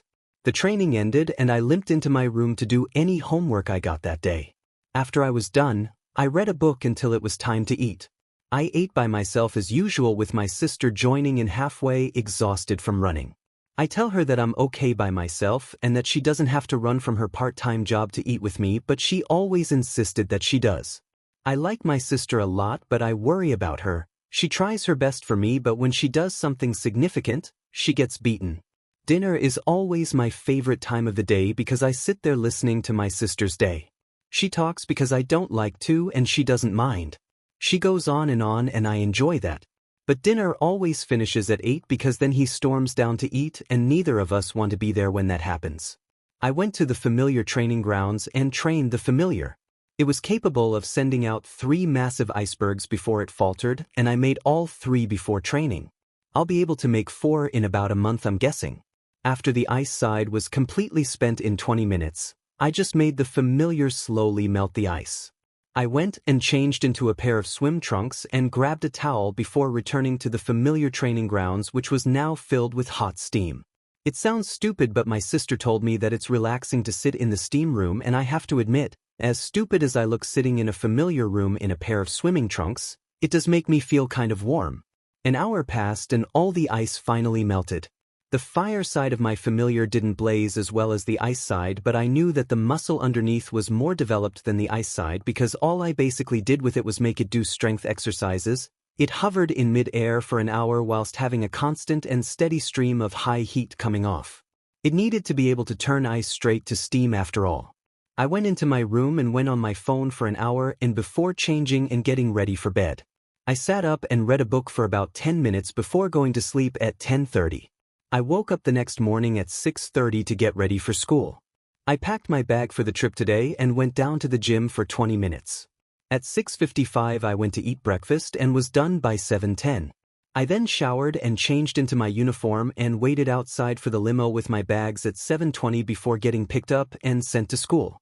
I got there on time as usual at 7:30 and I waited for the rest of the class to come in. Midoriya and Bakugo were already there along with Achiko and Ida. The bell rang and Aizawa-sensei just told us to change into our outfits for the trip and went back to sleep. I changed and sat myself down on my desk. The familiar had disappeared, but I don't care. It's not like it's mine anyway. My eyes drifted and soon settled on Midoriya, who was also by himself now. I didn't realize I was staring right at him before I had Bakugo yelling at me to stop being weird. I didn't even reply to him because I was shocked. I was staring at Midoriya with the rest of the class as he stared, right at half cold, half hot. The familiar was jumping around before giving Midoriya a hug and I felt my body temperature rise. Why was it doing that? I knew that Midoriya and it was talking, but I don't know what of. Was it telling him about how I ignore it? Or just making pleasant conversations? I didn't know and I didn't want to find out. All Might then crashed into the room, normally, and announced that the bus was here. I didn't have time to think as the class filed out, and soon we were almost at the EV. The familiar was with Midoriya the whole time and started to zone out. When I came to, my fight with Bakugo was about to start. The Todoroki, that name's too long, I'll ask if I can call him Shokin later, was in a funny daze this morning. I wasn't even sure if he was human when he was getting ready. His face was more blank than usual, if that's even possible. He kinda glared at me yesterday when it was announced that I had silent voice and his familiar didn't seem to get along well with him. I asked him a couple questions when we were in class this morning and he said that he'll explain in depth later. For now, he wants to know about my ability. After the brief explanation, we had left for the bus with Ida telling us to pair up, only for the bus to end up with sideways seats. And I am way too lazy to keep up the Chan and Sensei because I have an annoying AF keyboard, meaning I have to shift the whole screen twice to get the Ida-chan is gonna be Ida and Aizawa-sensei is gonna be Aizawa and etc. If their nicknames have Chan in them like Shokin, then I'll leave it. The symbol is just a pain. I linked Happy, my nickname for him, with Explo and Zero and NG as they were all around me and he was having the time of his life going on and on about finally being able to talk. I blocked my link to them and left them to talk because they were gossiping about familiar trends. Of course, the first official thing familiars do when they talk for the first time is gossip about trends. I can't blame them really. The first thing that Denki asked me was what my favorite meme was. I have never heard of them in my life. I didn't have a phone either because I never needed one. Mum had one, but apparently for emergencies only, and it hung on the wall with a really springy curly string thing. Kaken said he'll get me one that matches his own one later, so we're going shopping this Saturday. My happy thoughts were cut as the bus stopped. I opened the connection between the familiars and I again, and I told them that they should return to their partners. After all, they were going to be synced through strength today. Haffy can with me, and I stood around for a couple of seconds before I saw a tent forming and springing up. I looked over the cliff I was on and saw that 13 was giving a lecture and Aizawa was already in his yellow cocoon scooting towards the tent. I listened into the lecture for a bit before all my classmates dispersed and began training. Kaken and Shaken were preparing to fight and I stood at the top of the cliff watching them both. Kaken was clearly losing because although he has an 80% FC, his body needs to be 90% his full potential to get a higher FC. Shaken was just stronger physically, so he won with technique. They were about to prepare for round 2 when Aizawa's voice rang through the massive dome of a training ground. Keep calm everyone, but there are villains in the center of the USE. Avoid fights if possible, but the use of a familiar is now permitted. This is not a drill. Please make your way to the exit. 13 is there for your safety. Kaken and Shaken both had a concerned look on their face. Kaken jumped up to me and held my hand while Shaken made his way towards the center of the dome. That's where the villains are. Kaken. Shaken is going tithe villains. We need to help him. Kaken looked exasperated at me before sighing. 1. Shaken? Really? And 2. Yeet, let's help that half and half bastard. I smiled at Kaken as he climbed onto Explosion and I climbed on Haffy. He hasn't left my side but was clearly agitated from being away from his partner. Are you okay, Haffy? I silently asked. Although I'm used to being away from my partner, it's more that I'm worried that he will get hurt and I couldn't be there to help him. I beg you to help us, Deku. My partner has been cold for so many years that it's affecting our sync. He can't get past 60% because he refuses to acknowledge me as his. In his mind, he keeps referring to me as the familiar, and it's tearing me apart. I know that he wants someone to help him, but he's blocked me out so I can't be there for him. Please, Deku. Help us. I nodded as we swooped down towards the center platform. I've never seen villains before. From fairy tales, they are scary people covered in cuts and wounds. They're dressed in black suits and carry canes, with minions that do their bidding. Or they are crazy looking with maybe a super weird lab that's hidden away from the world. I snapped out of my imagination as I reached the center. There was no villain. It's Tomo. I jumped off Haffy midair while telling him to go back to Shaken because I knew that their bond was fragile enough as it is when they are together, let alone apart. As much as I'm worried for their relationship, there's one thing in my mind right now and it's the person I'm about to land on. I wasn't worried, I've done this a ton of times before. I crossed my arms and closed my eyes as I fell. Arms made of bone wrapped around me and I saw Decay looking down at me. Thanks for catching me like usual, Decay. 3. I smile as I silently voiced my thoughts. How have you been since I saw you like 2 weeks ago? Not bad, Deku. That is the name you go by now, right? Anyway, you really need to tell me when you decide to fall out of heaven again. Again with the cheesy pickup lines? What's up with you and cliches honestly? Is Tomo seriously secretly like this like you say? Anyway, what are you guys up to? Everyone thinks you're a villain but I don't see any minions or any crazy people in suits. 1. Yes, my partner secretly practices cheesy lines like this but never uses them. It keeps him up at night so he always lacks sleep, making him cranky. 2. We're here to visit you but we didn't know how so we broke a few things and snuck our way in. Our master also said that he had a business with All Might so there's that too. 3. I think we are the villains. I mean, we did kinda just sneak our way into here by hijackings a couple things but hey ho, what do you know? Who cares, tongue sticking out? You guys are seriously? Welp, guess I'll catch up with Tomo and tell the others it's okay. Is there anyone you want to talk to that I can connect you with? How about the other villain, familiars? I want to catch up on a mystery murder series that Transform recommended me. There's lots of romance scenes that I like, but she keeps ruining it by saying that the blood glistening down their arms as they embrace is SXY. Girls, am I right? Geez, I really need to get out of my shell, meet others. Nah, not happening. We spoke for about another minute with me telling him that Toga and Transform are both lovely girls and they all have different things they like. These two just have a liking to blood. Unusual, but it's okay. I then realized I was still in Decay's arms before I got off and linked him with Transform and all the nearby familiars. before blocking the link and made my way to Tomo. Decay said that you wanted to see me and All Might? And that you broke into a couple things just to see me? Really, Tomo? I gave him a questioning look before smiling and giving him a hug. I was so glad to see him again. Sup Aizu, and yes, I may or may not have hacked and hijacked a couple networks to say hi to you. Anyway, Master has a toy for All Might and I need to give it to him before we can speak. Mind waiting with you teachers before I see you? I nodded in understandment and made my way towards Kaken and Shaken, who looked utterly confused, Shaken more. I made a new link between Explo, Haffy and me and asked them if they can bring all of us to Aizawa.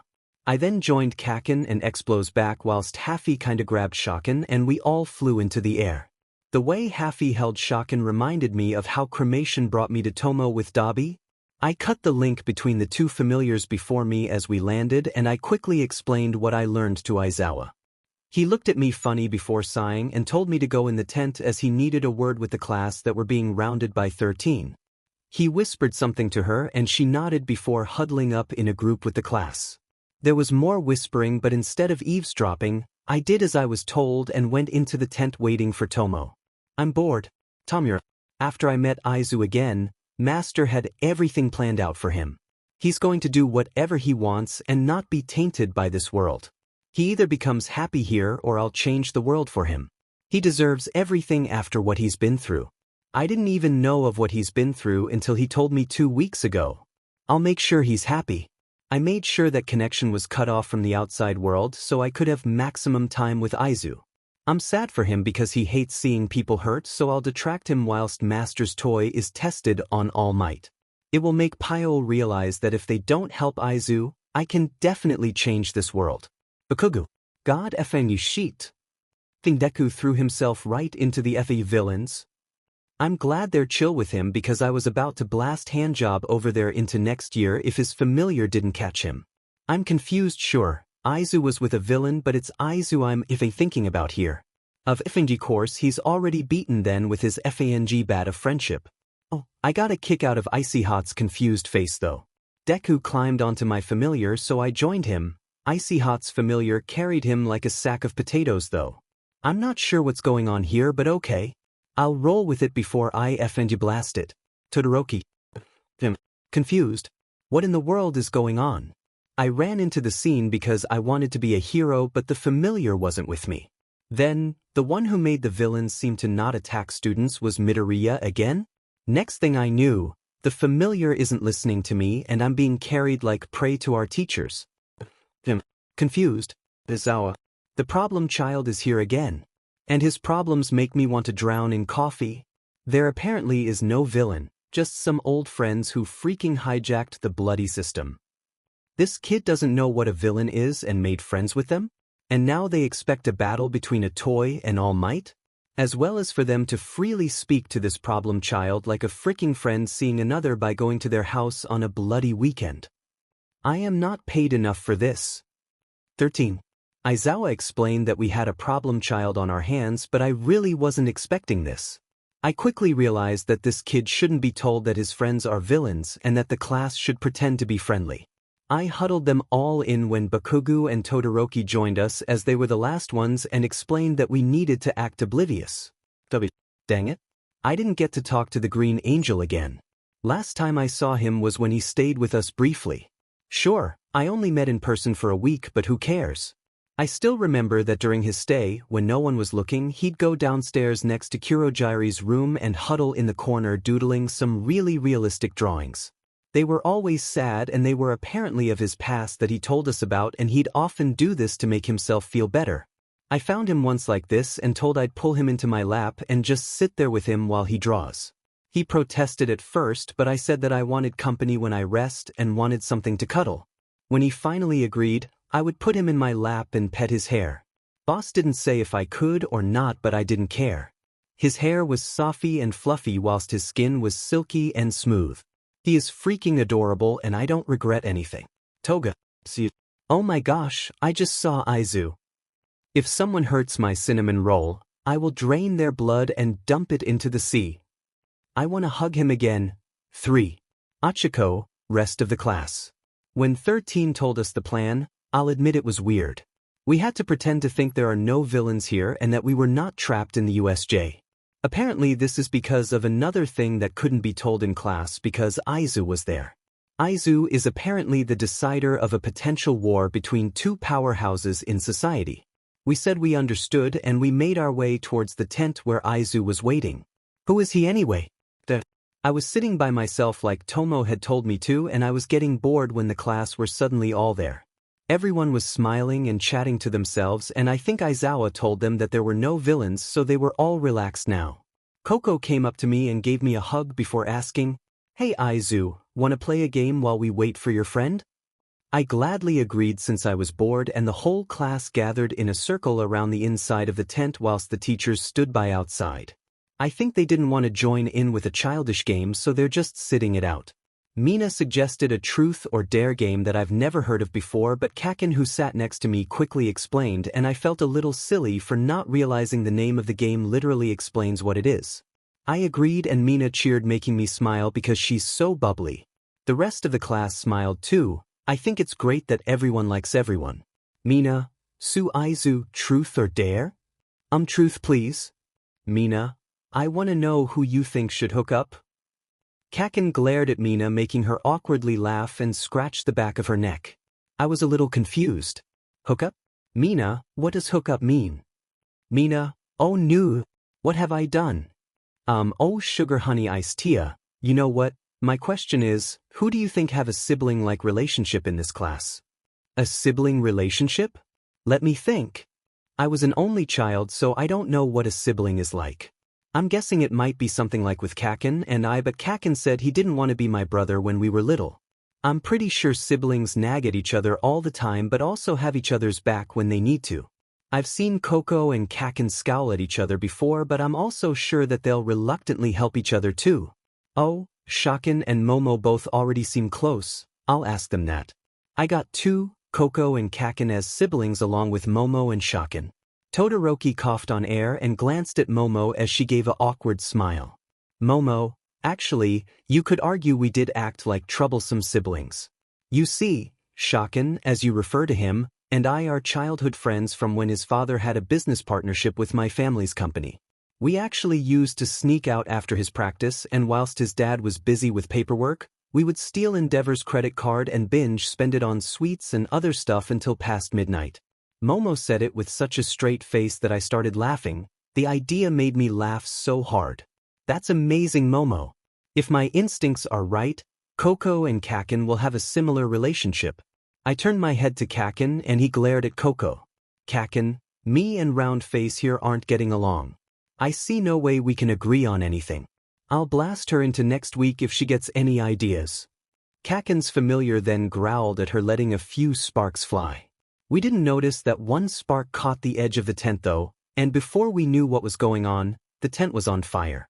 I started to panic because I've never seen a fire that large. What's going on? There's so much smoke. Half of 1A was panicking and the other half were running out. I curled up into a ball for comfort and started whimpering. I don't know why, but this fire feels like a bad memory. Flashback. A 4-year-old Deku. Kaken and I were playing in the woods again, and we were going to our favorite sycamore tree. We held hands as he helped me by pushing branches out of my way and leading the way. I knew the way better than him, but he always insisted that he took the lead. I think he just liked feeling in charge. We got to the tree and practiced out favorite move. It was when Kaken picked me up and we were both sent flying in the air by his familiar super blast. It was super fun and I loved it. Kaken lived in a small village with him mum and dad, and to meet me, he had to hike for an hour from the last stop by the bus that was closest to the mountains. Kaken's mum thought it would be fine to let Kaken come by himself the second he was able to walk and remember the way. My mum would never allow that because she still worried every day when I went to pick apples from an orchard 10 minutes away. Kaken was very strong because of this though, and he said it was worth it because when he grows up, he's going to be a hero. He said I could be a hero too because I'm going to go to school with him when we grow up. We will go to UA. This time, Explo told me that Kaken went up another %, so he can use even more power than last time, so we could easily make it to the top of the tree rather than just barely making it. I told Kaken and he gave me such an excited smile that he pulled me into a big hug. We then got ready our superhero move and shot into the air. We easily landed on the top of the tree where we made a small treehouse on. It wasn't much, just a couple flat branches that curved into an overhang and leaves that made a hollow space. We cheered loudly and explode through sparks in the air. What happened next was a blur. Orange and yellow was everywhere. My skin had patches that were flushed red. My back burned from heat. I was alone. Kakin was nowhere to be seen. He was gone. I was alone. He was gone. I was alone. He was gone. I was alone. I had fallen from the sycamore tree that was now aflame. The leaves fell and became ashes as they touched the ground, withering away into the nothingness. Smoke was in my lungs and I couldn't breathe. I was dizzy and nauseated from the lack of oxygen as I slowly fell into my knees. Scorching heat burnt my clothes and I huddled into a ball. I cried for dear life. When I came to, I was in the waterfall where I was born with Mum hugging me whilst crying. I got up and realized I was covered in bandages and unable to move. The water around me had ruby ribbons floating around and I realized it was blood. I knew that the waterfall has some sort of wild familiar living in it that possessed the power of healing. No one can say for sure if there is one, but the water is definitely alive since I was able to connect with it. She's very nice and she told me that I'm always welcomed here if I need healing. Because of her, I was able to get away from a fire without any scares or burns. Wait, a fire? Kakin. I started crying and asked Mum where Kakin was and I sought assurance that he was okay.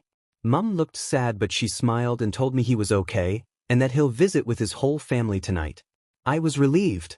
Later, Kakin and his family came for dinner and we all sat together.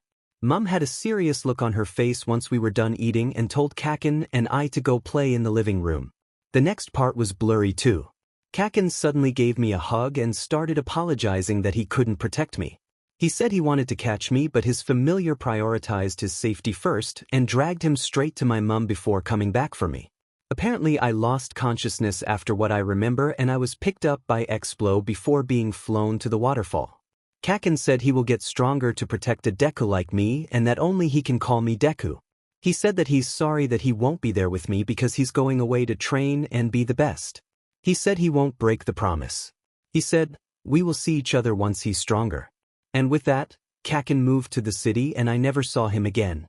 Those days were so blurry. I was having fun. Then there's orange and lots of heat and pain. And then Kakin disappears and doesn't come back. I lost Kakin. I was alone. Present time Deku. I curled into a ball among the flames whimpering for Kakin to not leave. I couldn't think straight. I was surrounded again by orange and my skin started to feel withered. I want Kakin. I don't want him to disappear without me again. I don't want to be left alone this time. There's literally no one else in my life. Aizu. I heard Tomo call out to me in the background and I lifted my head a bit to see me be surrounded in a blue flame. The ring of fire didn't let any orange flames near me as well as staying far enough away to not hurt me. I felt two small arms push my curled body up and snake their way around me waist. Two small blonde buns were in my vision and I hugged the body back feeling reassured now as Toga helped me get onto my feet.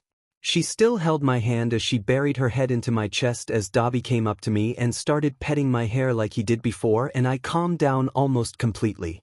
The rest of the class had already left and I saw them all huddled together with Shaken holding back a screaming Kakin who seemed to want nothing but run over to me. I waved at them and noticed Shaken staring at Cremation and then at Dabi, and then back again. Maybe they know each other since they both have phoenixes? I smiled to shake the thought out and let go of Toga's hand before stretching them towards the class for a wave. These are my friends who came to say hi. Any questions? The class was silent and it was quite awkward. It hung over us and I didn't understand why. Dabi was the first to break the silence by leaning on my back and resting his chin on my head before casually glancing at Shaken. Dabi, bro, is the old man still alive? Todoroki, what is he doing with my brother's familiar? He doesn't look anything like my brother when he left. Although, sure his hair was black but it still had the weird, just got out of bed look. Sure his skin was burned and attached to him with metal stitches but it was still him. Dabi, bro, is the old man still alive? Yup, definitely him. I glared at him like I wanted to kill. My eyes started to sting and hurt. I really didn't want to see him again after he left. After all, it was his fault that he became more of an absolutely a-hole when he abandoned the thing we call family. My vision clouded and my mind started to heat up. The familiar started to grow in size and spears of ice protruded from the ground, all pointed and sharp as a knife. I want to scream and shout. A/N and let it all out. Musical notes. I had to through torture time and time again because of you. You disappeared from my life and left me. After you left, Mum was driven so insane that she almost tried to kill me. And then he tried to kill Mum. You abandoned us and turn up now? What is wrong with you? How dare you just turn up as if nothing has happened? I spent 3 years trying to desperately forget you. I don't know what to think anymore. All air left my lungs and I desperately gasped for air. The weight that clamped on my shoulders lifted a bit as oxygen slowly filled my body again. My hands shook as my vision cleared up. I looked around and realized what was around me. The fire was out now, but instead, the whole floor was covered in ice. Izuku was still wrapped in the villain girl and my brother, but instead of being surrounded by a ring of blue fire, he was in a cage of my ice with all the edges pointed at him. I suddenly felt pain on my stomach, and before I realized what was going on, I was flung onto the floor coughing up blood. I hadn't realized that I let go of Bakugo and forgot that if I hurt Izuku in any way, he'd be the first to try and kill me. I slowly picked myself up and watched as Bakugo fearlessly walked up Izuku and destroy all the ice around him in a single explosion. He gave Izuku a hug and started whispering into his ear, and Izuku then smiled before grabbing my brother by the hand and slowly coming to me. Wait, what? He looked at my familiar, and seconds later, the familiar, the size of a sparrow, had flown over to him and perched on his shoulder. I didn't even know it could become that small. I zoned out slightly at the thought, and when I snapped out of it, my brother and I were shaking hands. WWW what? Wait, I'm confused, Tia? I don't go by that name anymore, Lil, bro. I ditched my name the day I ditched the old man. I'm Dobby now. Wait, Dobby? I'm still confused. I have a lot of questions. Why did you leave? Where did you go? Why is your skin like that? Have you seen Mum? Why are you here? Whoa, calm yourself down. Okay then, 1. I left because Dad is FANG annoying and disowned me whilst telling me that I can't bring you with me or else he'll kill Fuyumi. 2. I was in the streets for a month sleeping in random corners until these guys found me and said I can join their group. 3. Notice how the old man always have his face on fire? He says it's a way of showing dominance, but the truth is that I tried killing him before I left and used a power move that both burned me and him. I managed to set that ugly mug of his on fire, but only managed to scar this chin area. He's using fire to hide damaged skin. I'm just clipping it up like this. 4. No, I haven't seen Mum. I tried sneaking into her room one time, but the old man was there and dragged her out. I had to leave because I was really weak, seeing as it was only 4 days since I left home. And lastly, 5. I'm here because my boss wanted to see Izahir and to try out a toy on All Might. Anything else? The sheer amount of information that I was receiving made my head spin. I realized I was still gripping Tatiabi's hand and I quickly let go. I looked up at the scarred man before me and I felt my stomach drop. He didn't leave, he was disowned, and I realized that made more sense. He kept calling him a failure after all and told me to not refer to him as family. No wonder Tadabi left, he lived with an ass. But I couldn't forgive him, could I? Tadabi still left the house and I lost one of the 2 pillars of hope I leaned on. And him missing caused my last pillar to crumble too. It was all Tadabi's fault. I glared at the man before me with hatred in my eyes. I couldn't forgive him. I just can't, but why Dobby? I turned away and was about to stomp off when a small but surprisingly strong arm gripped mine and stopped me in my tracks. I looked over my shoulder to see Izuku gripping me and refusing to budge. I tried to move, but I feel like I couldn't beat this boy. Both because he is crazy strong, but also because those large emerald eyes seemed to stare right into my soul. I feel like he saw right through me and could expose all the sun inside. I felt vulnerable and helpless, as if all the armor that I made in my life was shattered like glass. So reluctantly, I turned back and looked once again at Dobby to hear him out. You don't know that I've spent every day wishing I took you and everyone else with me when I left. Every day, I wish I did something different to kept everyone safe. Every day, I regret not pushing harder against Endeavor for you and everyone else. I did what I could and ran. I have no excuse. He looked down at his feet and I felt guilty. I didn't know what to say and I felt lost again. I was starting to lose focus of myself when my hand was squeezed again and gently pulled. I looked at Izuku as he slowly pulled me closer towards my brother before letting go of my hand. I felt empty again at the lose of contact and I outstretched my hand out of instinct, wanting the warmth back. I didn't want to be cold again. Not again. Izuku turned towards my brother and gave his right side a hug before reaching his hand towards my outstretched ones. I immediately took another step forward, gently touching his fingertips. Warmth spread from my fingertips and my hand tingled. I felt a bubbling feeling in my stomach start to rise again, and I didn't know what to do. More warmth spread as my hand was held again and Izuku pulled me into a hug with him and my brother. My cheeks flushed both because Izuku is now hugging me, and because for once, I felt safe, warm, and not alone. The knot in my stomach started to untie itself, and I felt a wave of relief flow over me. My legs gave way and I collapsed into the ground, the grip around me loosened and I looked down to see Izuku reaching a hand to each of our faces, and wiped the tears away. Wait, I'm crying? My eyes widened and another wave of tears started to pool in my eyes. I looked towards Dabi and saw that he also had tears streaming down his scarred skin. The sight made my own pool of tears fall and for the first time, I cried out loud clinging onto Izuku and my brother. I cried and cried as all the pain from Dabi's disappearance dissolved until I blacked out. When I came to, my head was on Izuku's lap and the familiars, the size of sparrows again, were roosting with each other in the entanglement of forest green hair. I looked up once again into the large round emerald eyes and they stared back into mine. My body felt awkward but light. The memories of before my blackout caused my head to spin again and I slowly pulled myself up. I looked around to see that the class were back to training and Aizawa was about 10 meters away in his yellow sleeping bag. I got up and saw that at the back of Izuku was my brother also all asleep with their backs touching. I then stared back at Izuku's face and slowly put my head back down in his lap, sinking into the comforting warmth, before reaching out to take his hand again. My body was warm but still more warmth came in from my hands. I felt him stir and I saw his large eyes flutter open and hazy emerald eyes once again met mine. Our cheeks flushed and Izuku smiled making me think that if time could stay still, like this, I wouldn't mind. I owe Izuku a lot now. He didn't even know me that well but he fixed one of the largest 4 holes within me. I have to tell him how thankful I am and that I feel I can tackle another hole in my existence because of this. I smiled softly as I squeezed the small soft hand in mine whilst I stared deep into those emerald eyes. I have something to tell Izuku. Hey Aizu, I know for sure that this isn't enough of a thanks but thank you so very much. You helped me so much and I owe you so much. Still though, you really are a true hero. I leaned forward and gave a small peck on his cheek before smiling. So thank you. Kirishima. Man, Midoriya is such a manly man. How on earth does he hold back a manly man like Bakugo?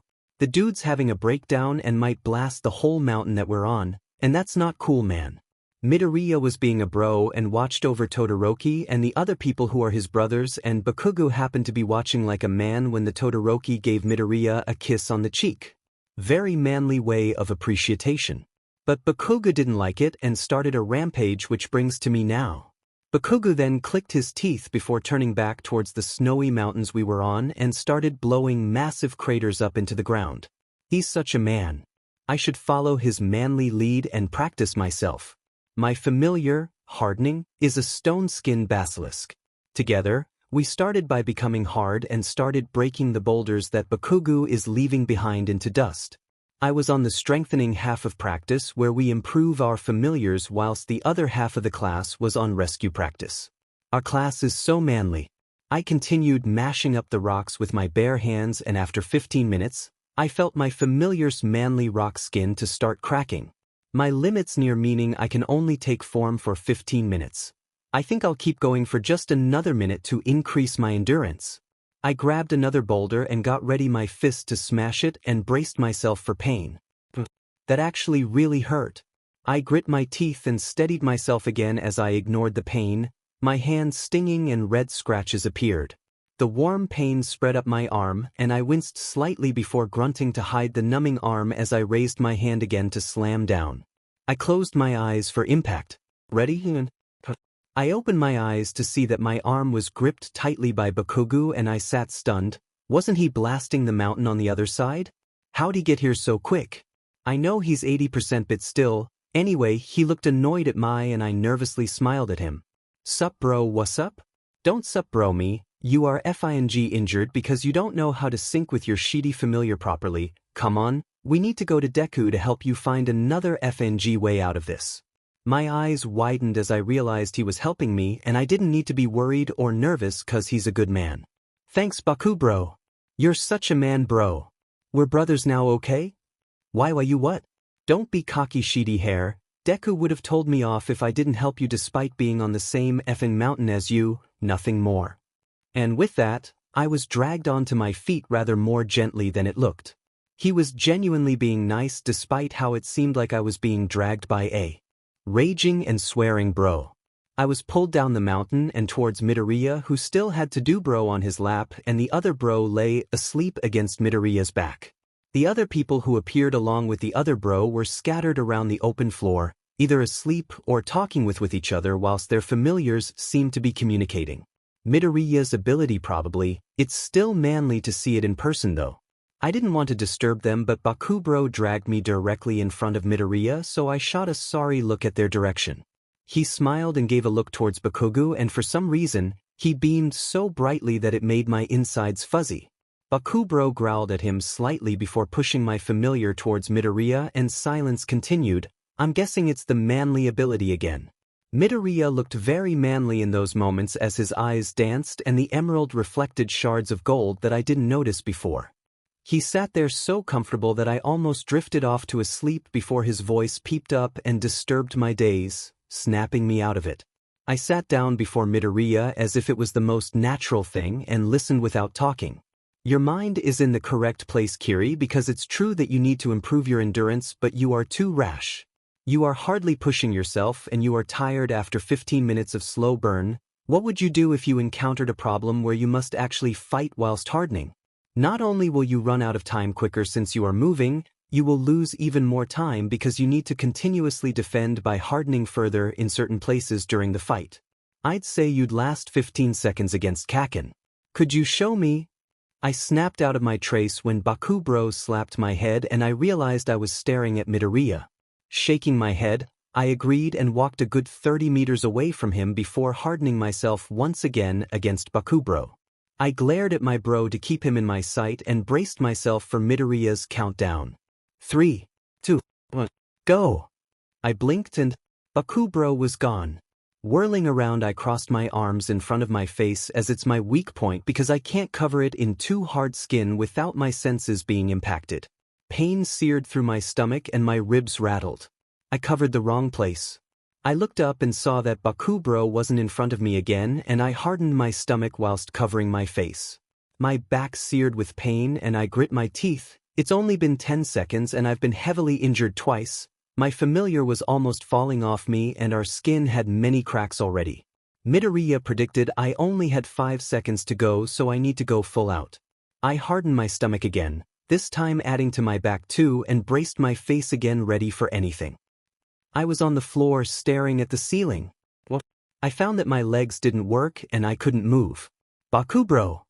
I lifted my arms weakly and I felt 2 strong arms hold onto them before I was pulled up and hung onto Bakubro's manly shoulders. He helped me over to Midoriya who sat there waiting for us. I sat in front of Midoriya again and stayed silent waiting for the manly response of our fight. Okay, can you tell me what you have learnt in your fight? I blinked in surprise because I wasn't expecting to actually talk. Okay, let me think. I didn't harden in the correct places so I need better manly reflexes like Bakubro and I need to act faster? I heard a small sight and I felt like I did something wrong so I looked down ashamed. You have this slightly backwards Kiri. Your familiar isn't built speed and you know that. You are correct that you didn't harden in the correct places but the way you think is slightly off.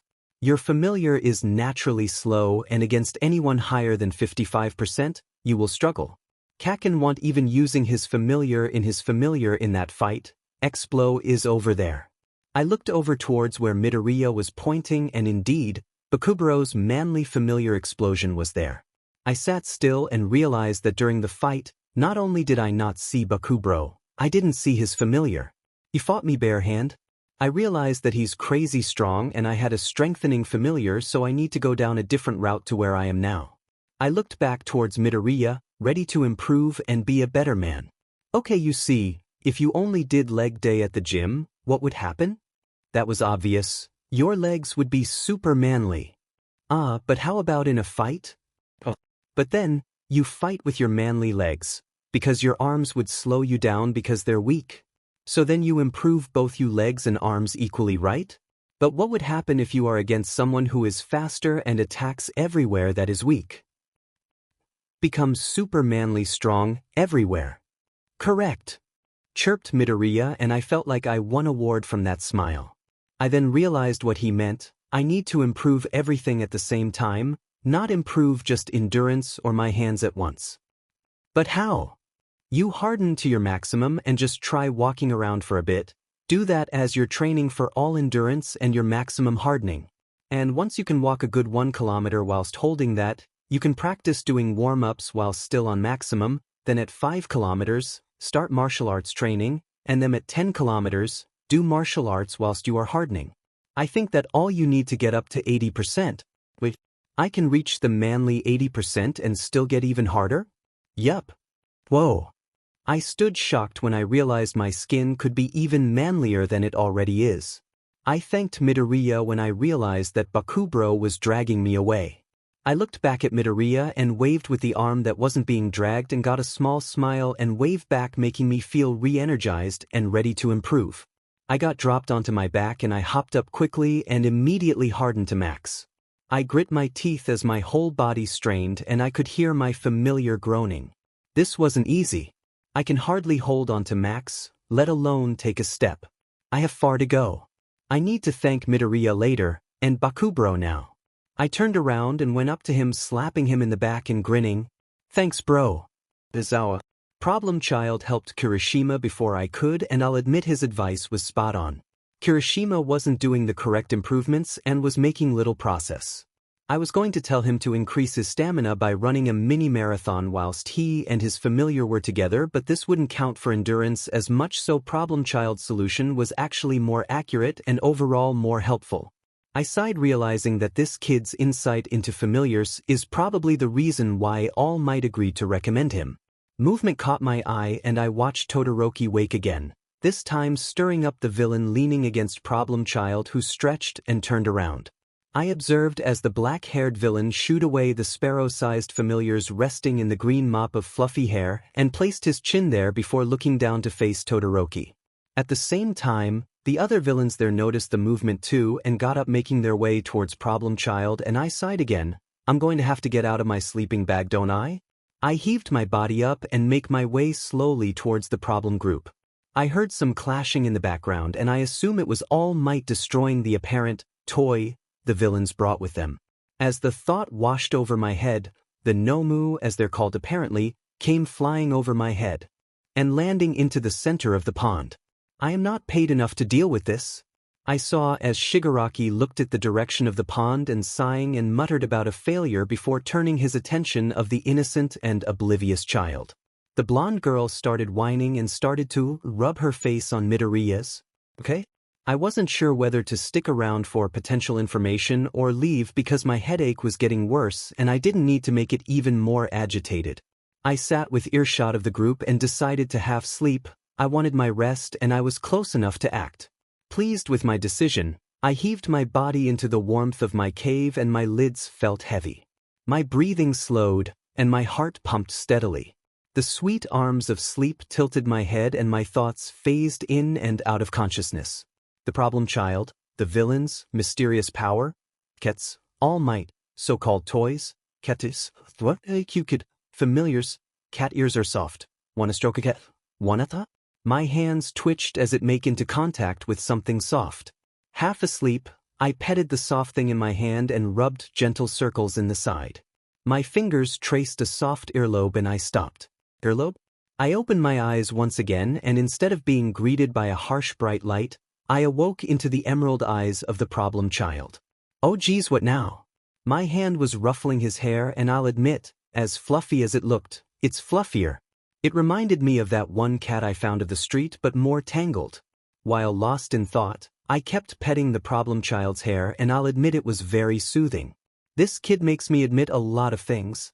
Getting up and clearing my throat, I saw that the class training was coming to an end and the students were all huddled together by the edge of the platform away from the villains that were hanging off mid-area.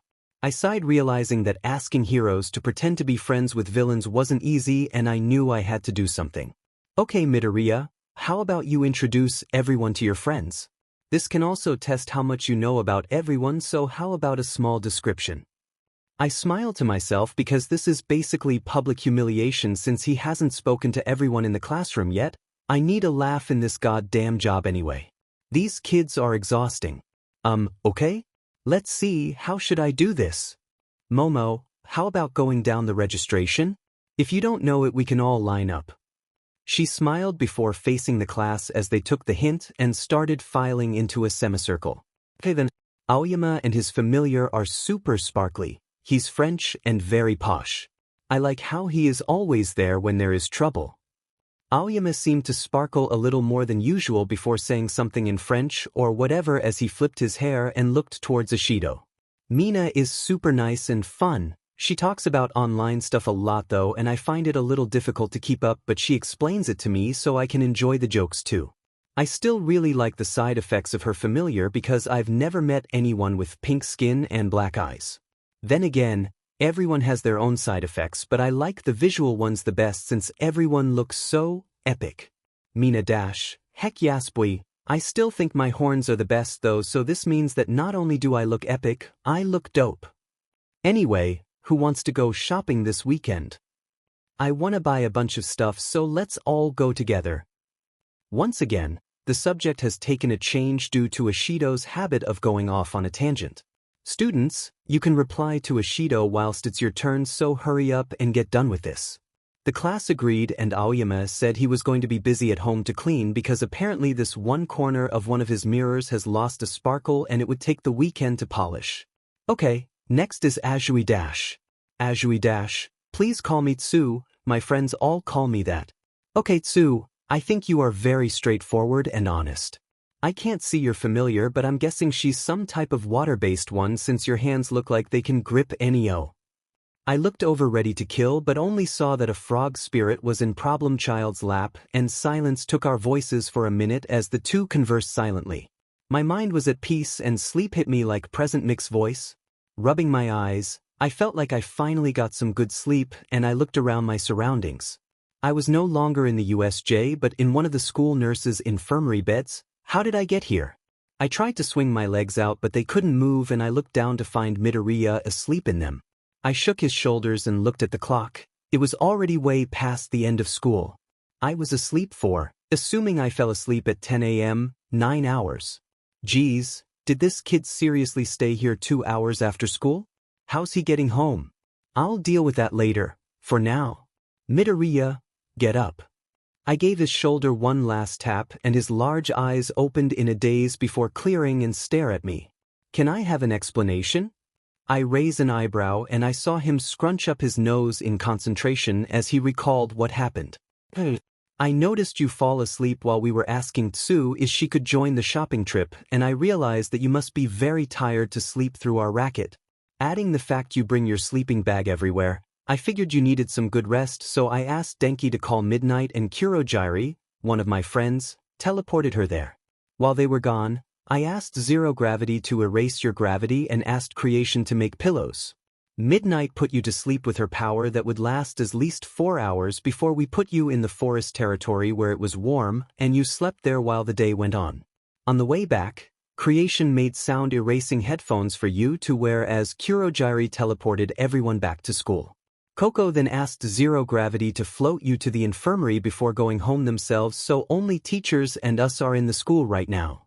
Oh, and Kakin is outside too, he's taking me home. I took the information quickly and nodded for him to leave. Smiling, Midoriya left and I heard some grunting behind the door, which I presume is Bakugo. Their footsteps faded away and I got out of the bed.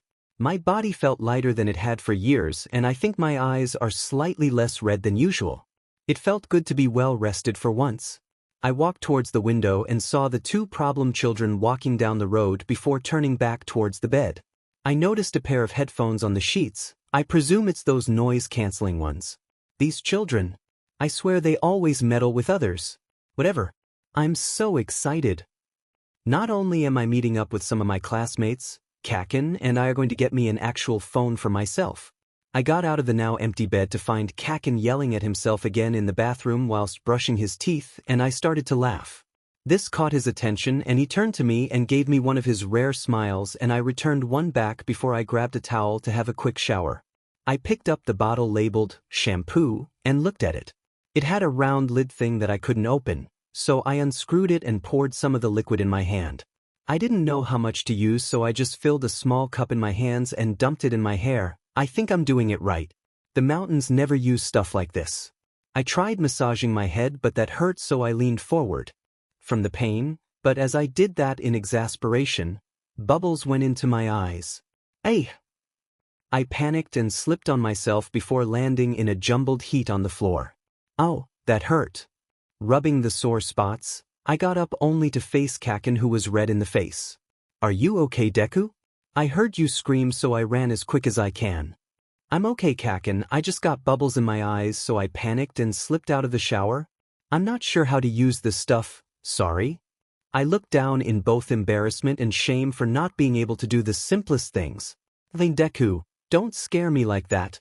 Pass me the FNG bottle and turn around. I'll help you since you're such a Deku. And with that, I sat relaxing in the steamy room getting a head massage from Kakin washing my hair. Such bliss made a shiver travel down my spine. I loved it. But all good things come to an end when Kakin's rough fingers slipped away from my scalp and started to wash the bubbles out. I was sad at the loss of comfort, but then I remembered I'm meeting people from school, but outside of class. I'm so excited. Once dry, I changed into a tank top and put on an all-might hoodie that had 2 strands of his iconic hair sticking out from the hood like bunny ears. I also just wore some simple black sports leggings with white stripes and my red combat boots. Kakin just had an orange top with the words explosion written across the side on, with black baggy trousers and black trainers. We left and made our way to the train station. The sky was a bit cloudy but blue dominated. The train was packed and I stood facing the wall with Kakin nearby. I almost fell asleep from the gentle rocking until I felt a hand on my waist. I tried turning around, but the person gripped my shoulder and I couldn't move as the hand slowly lowered towards my rear. Fear took over and I wanted to scream. My vision went blurry and I wanted to get out of there as quick as I could. What do you think you are doing, you F.A. bastard? The feeling stopped and my vision cleared. A man was dangling from Explo's mouth and the crowd was whispering about them. They gave harsh glares at Kakin. Although he did nothing wrong, I had to do something. Excuse me, why did you touch me? The crowd immediately changed their glares towards the now helpless man who looked like a random puppy picked up from the wild. His hands twitched and out of his sleeve fell a rabbit, which I'm guessing us is familiar. Might as well talk to it, I guess. Sorry to alarm your thoughts, but please don't panic, I'm only saying hello. The brown eyes of the rabbit widened before relaxing and replying. Oh, hello. My name is Relax. From my name you can tell my power is to help people relax. Except my partner is a massive perv and he uses my power to help relax those he wants to grope for a bit. Relax span around in my hands to face the man who was now in the floor, before jumping towards him and hiding back up his sleeve. Kakin looked like he was about to kill him, but instead made Explo pick him back up and we would take him to the police. The crowded train was now worse for us as people asked questions and I felt uncomfortable again. I felt helpless again and I wanted everyone to quieten down, but I was too timid to talk, so I stood there with my head down. Voices creeped into my head and I blinked before looking into Kakin's ruby eyes and I noticed that I was cowering underneath him. He had leaned his arm against the wall next to me, making his face super close to mine. The sound of a steam train filled my ears and I found myself hugging Kakin because I couldn't think of anything else to do. I felt him move and I heard the awkward shuffling of other passengers. Kaken must have glared at them. After we had a reasonable space, Kaken looked back at me before straightening his legs to rest a hand against the wall as if to shield me from the stairs. Explo put the man down and sat on him for the rest of the train ride. I feel sorry for him. Once at the train station, you heard the cheerful voice of Coco and I turned around to see her running full speed towards me. "Izu!" she shrieked whilst clinging onto me for a hug. Giving her a squeeze back, I backed up and gave both her hands a high five and we jumped on the spot smiling for a bit with our hands interlocking. She's so cute when she smiles. We let go and walked hand in hand towards the meeting spot. I don't know when this became a habit, but Coco is soft and warm and I honestly felt happy to hold hands. Kaken kissed his teeth again before following slowly behind. The sky seemed to cloud up a bit more, but it's okay, we'll be indoors mostly anyway. Kaken, Coco and I turned out to be the last ones to arrive because Mina, Shaken, Ida, Tsu, Tokoyami, Shinsuo and Mineta were all there already. Sorry to keep everyone waiting, but now that we're here, let's go shopping. And with that, Mina grabbed my arm and pulled me into a cosplay store. Oh no, I think I can guess what I'm doing. I'm in a butler suit with my hair slicked back. Mina just, how? I'm a maid. I'm a unicorn. The fairy. A Nico. A bunny boy. And I'm Yagi when he is one with his familiar. All Might. I twirled in the massive onesie and smiled wild giggling.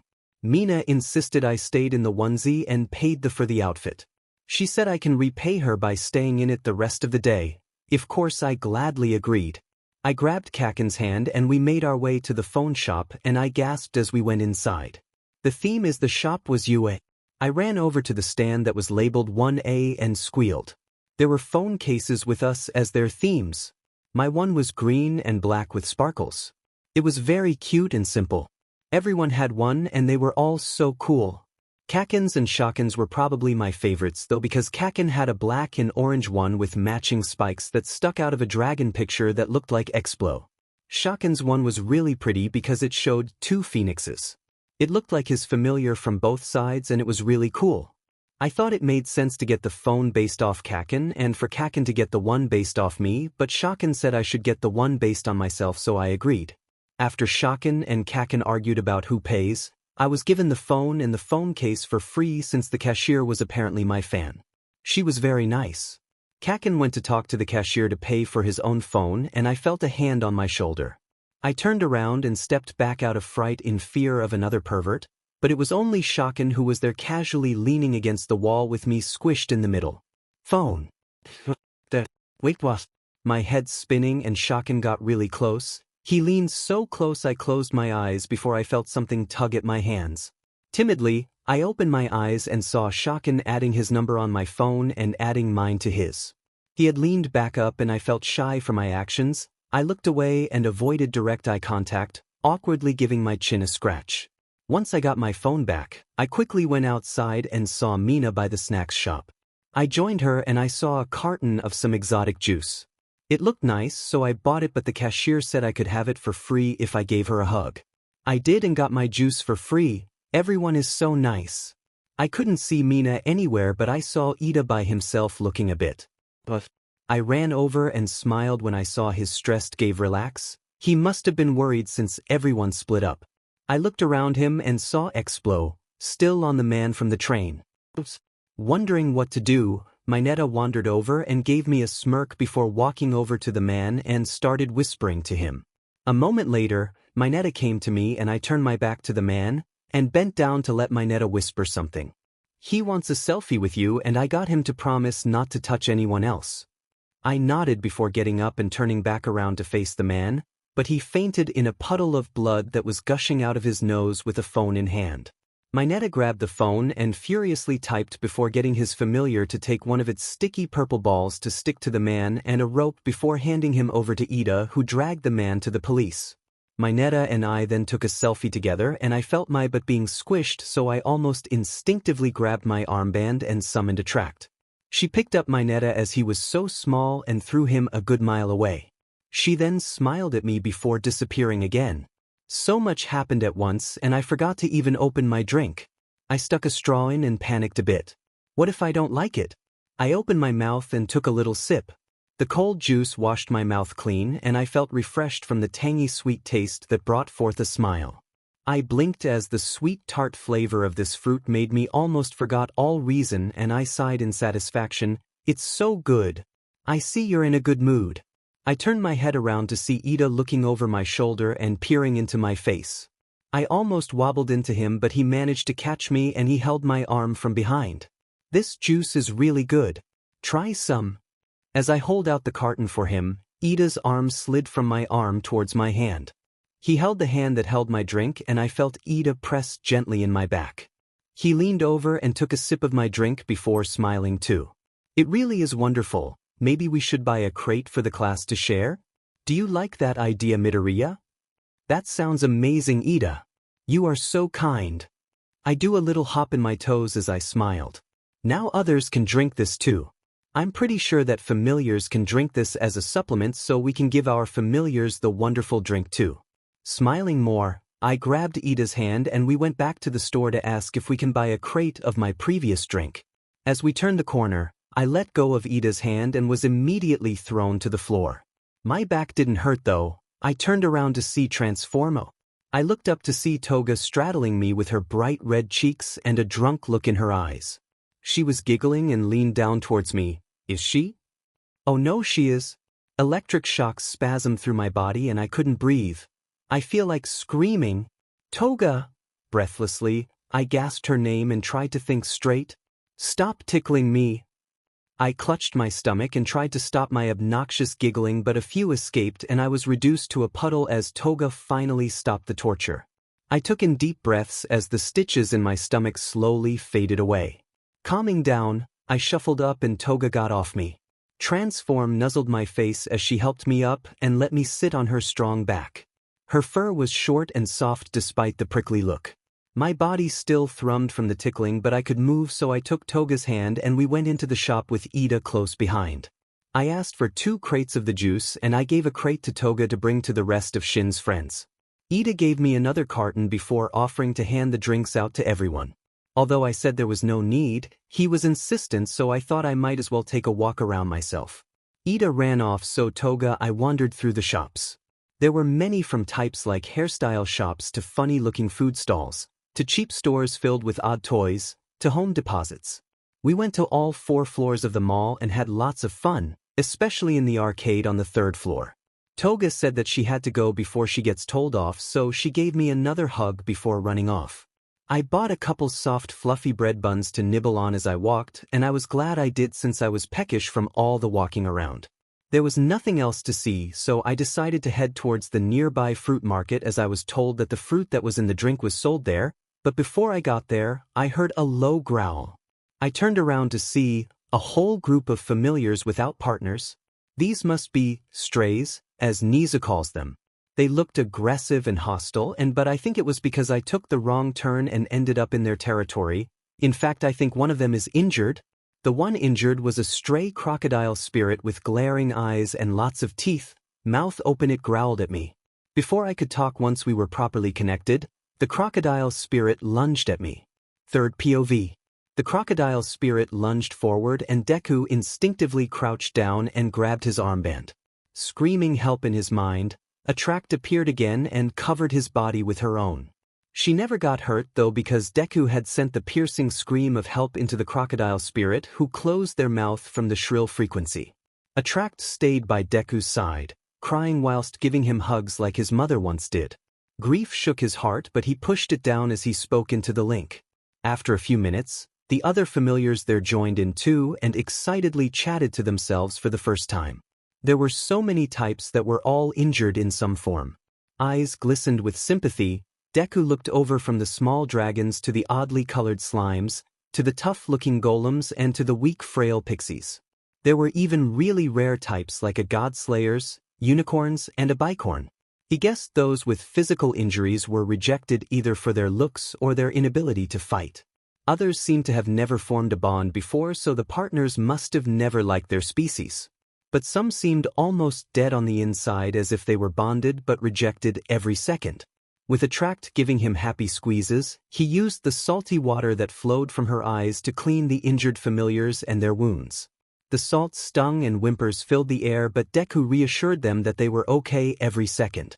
An hour had passed and the familiars knew that this wonderful person was going leave. They shrunk so small to the point that even the largest among them was only the size of a small dog. The slimes jiggled by his feet and some golems curled up into a stone pile. A few turned invisible and the dragon's wings drooped. The unicorn had crystal skin that shimmered and a brilliant mane that shone blue like the afternoon sky, but even he seemed less bright. It was hard to tell with the bicorn though because of her natural black skin and navy mane that was adorned with a few glowing dots like stars in the night sky. But even she seemed down and stopped talking. Deku, realizing why they were upset and felt sad, nobody should feel alone like that, lot like when he was. Attract tapped his shoulder and he snapped out of his daze. She cupped his cheeks before smiling and slowly leaned in for a hug.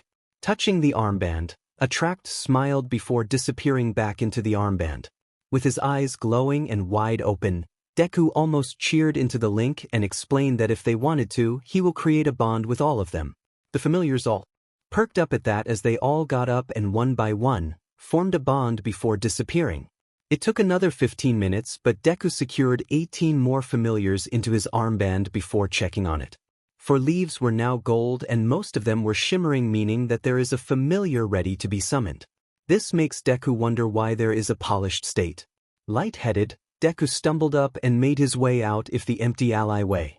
Attract held up an arm, giving him worried looks and quick hugs, as they walked out into the setting sun. It was still light out, but the sun only had another hour or so left and the sky was filled with multicolored clouds. The warm-colored streaks of cloud all gathered, sending chilling winds down.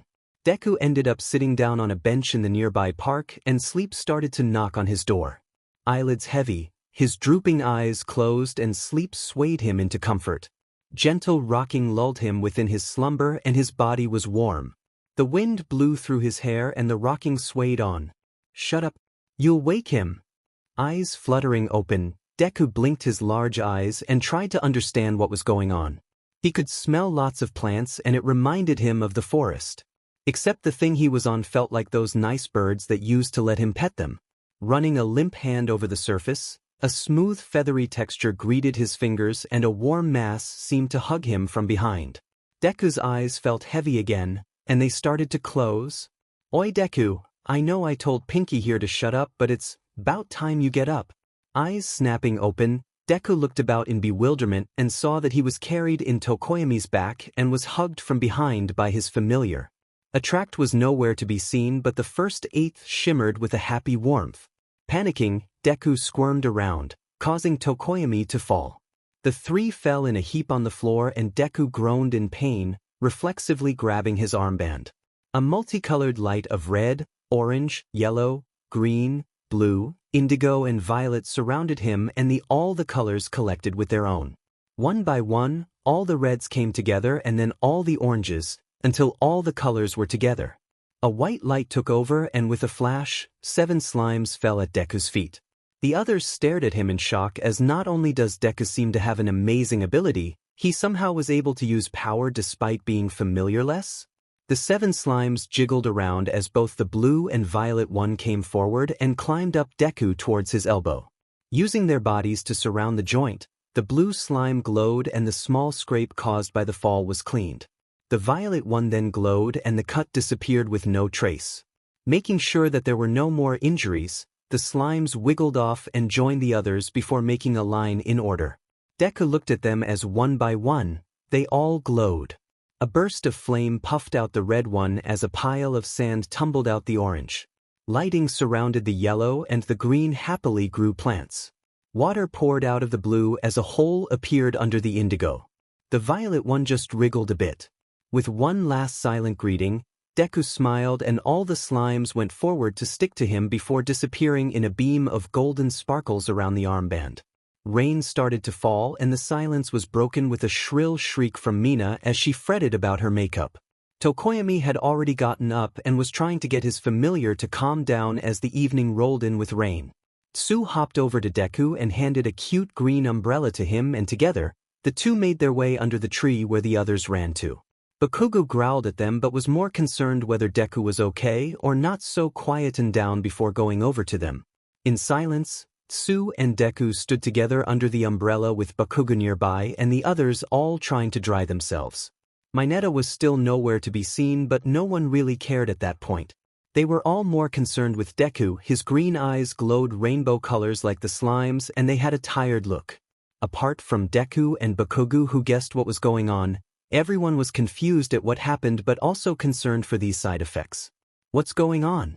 Deku's eyes glowed rainbow as he seemed pretty unsteady on his feet.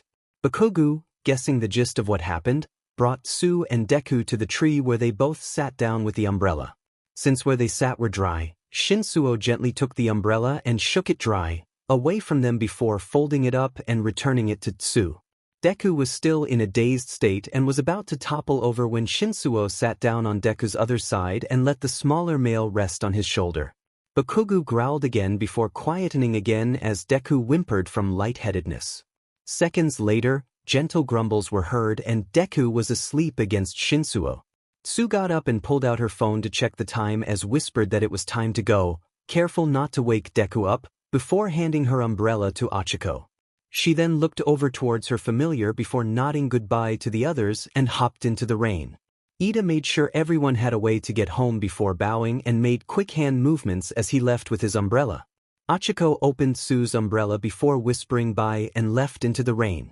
Tokoyami was trying to get Dark Shadow to calm down but took advantage of the situation and walked easily in the rain as Dark Shadow was a perfect hood. Todoroki was on his phone and Shinsuo hadn't moved at all.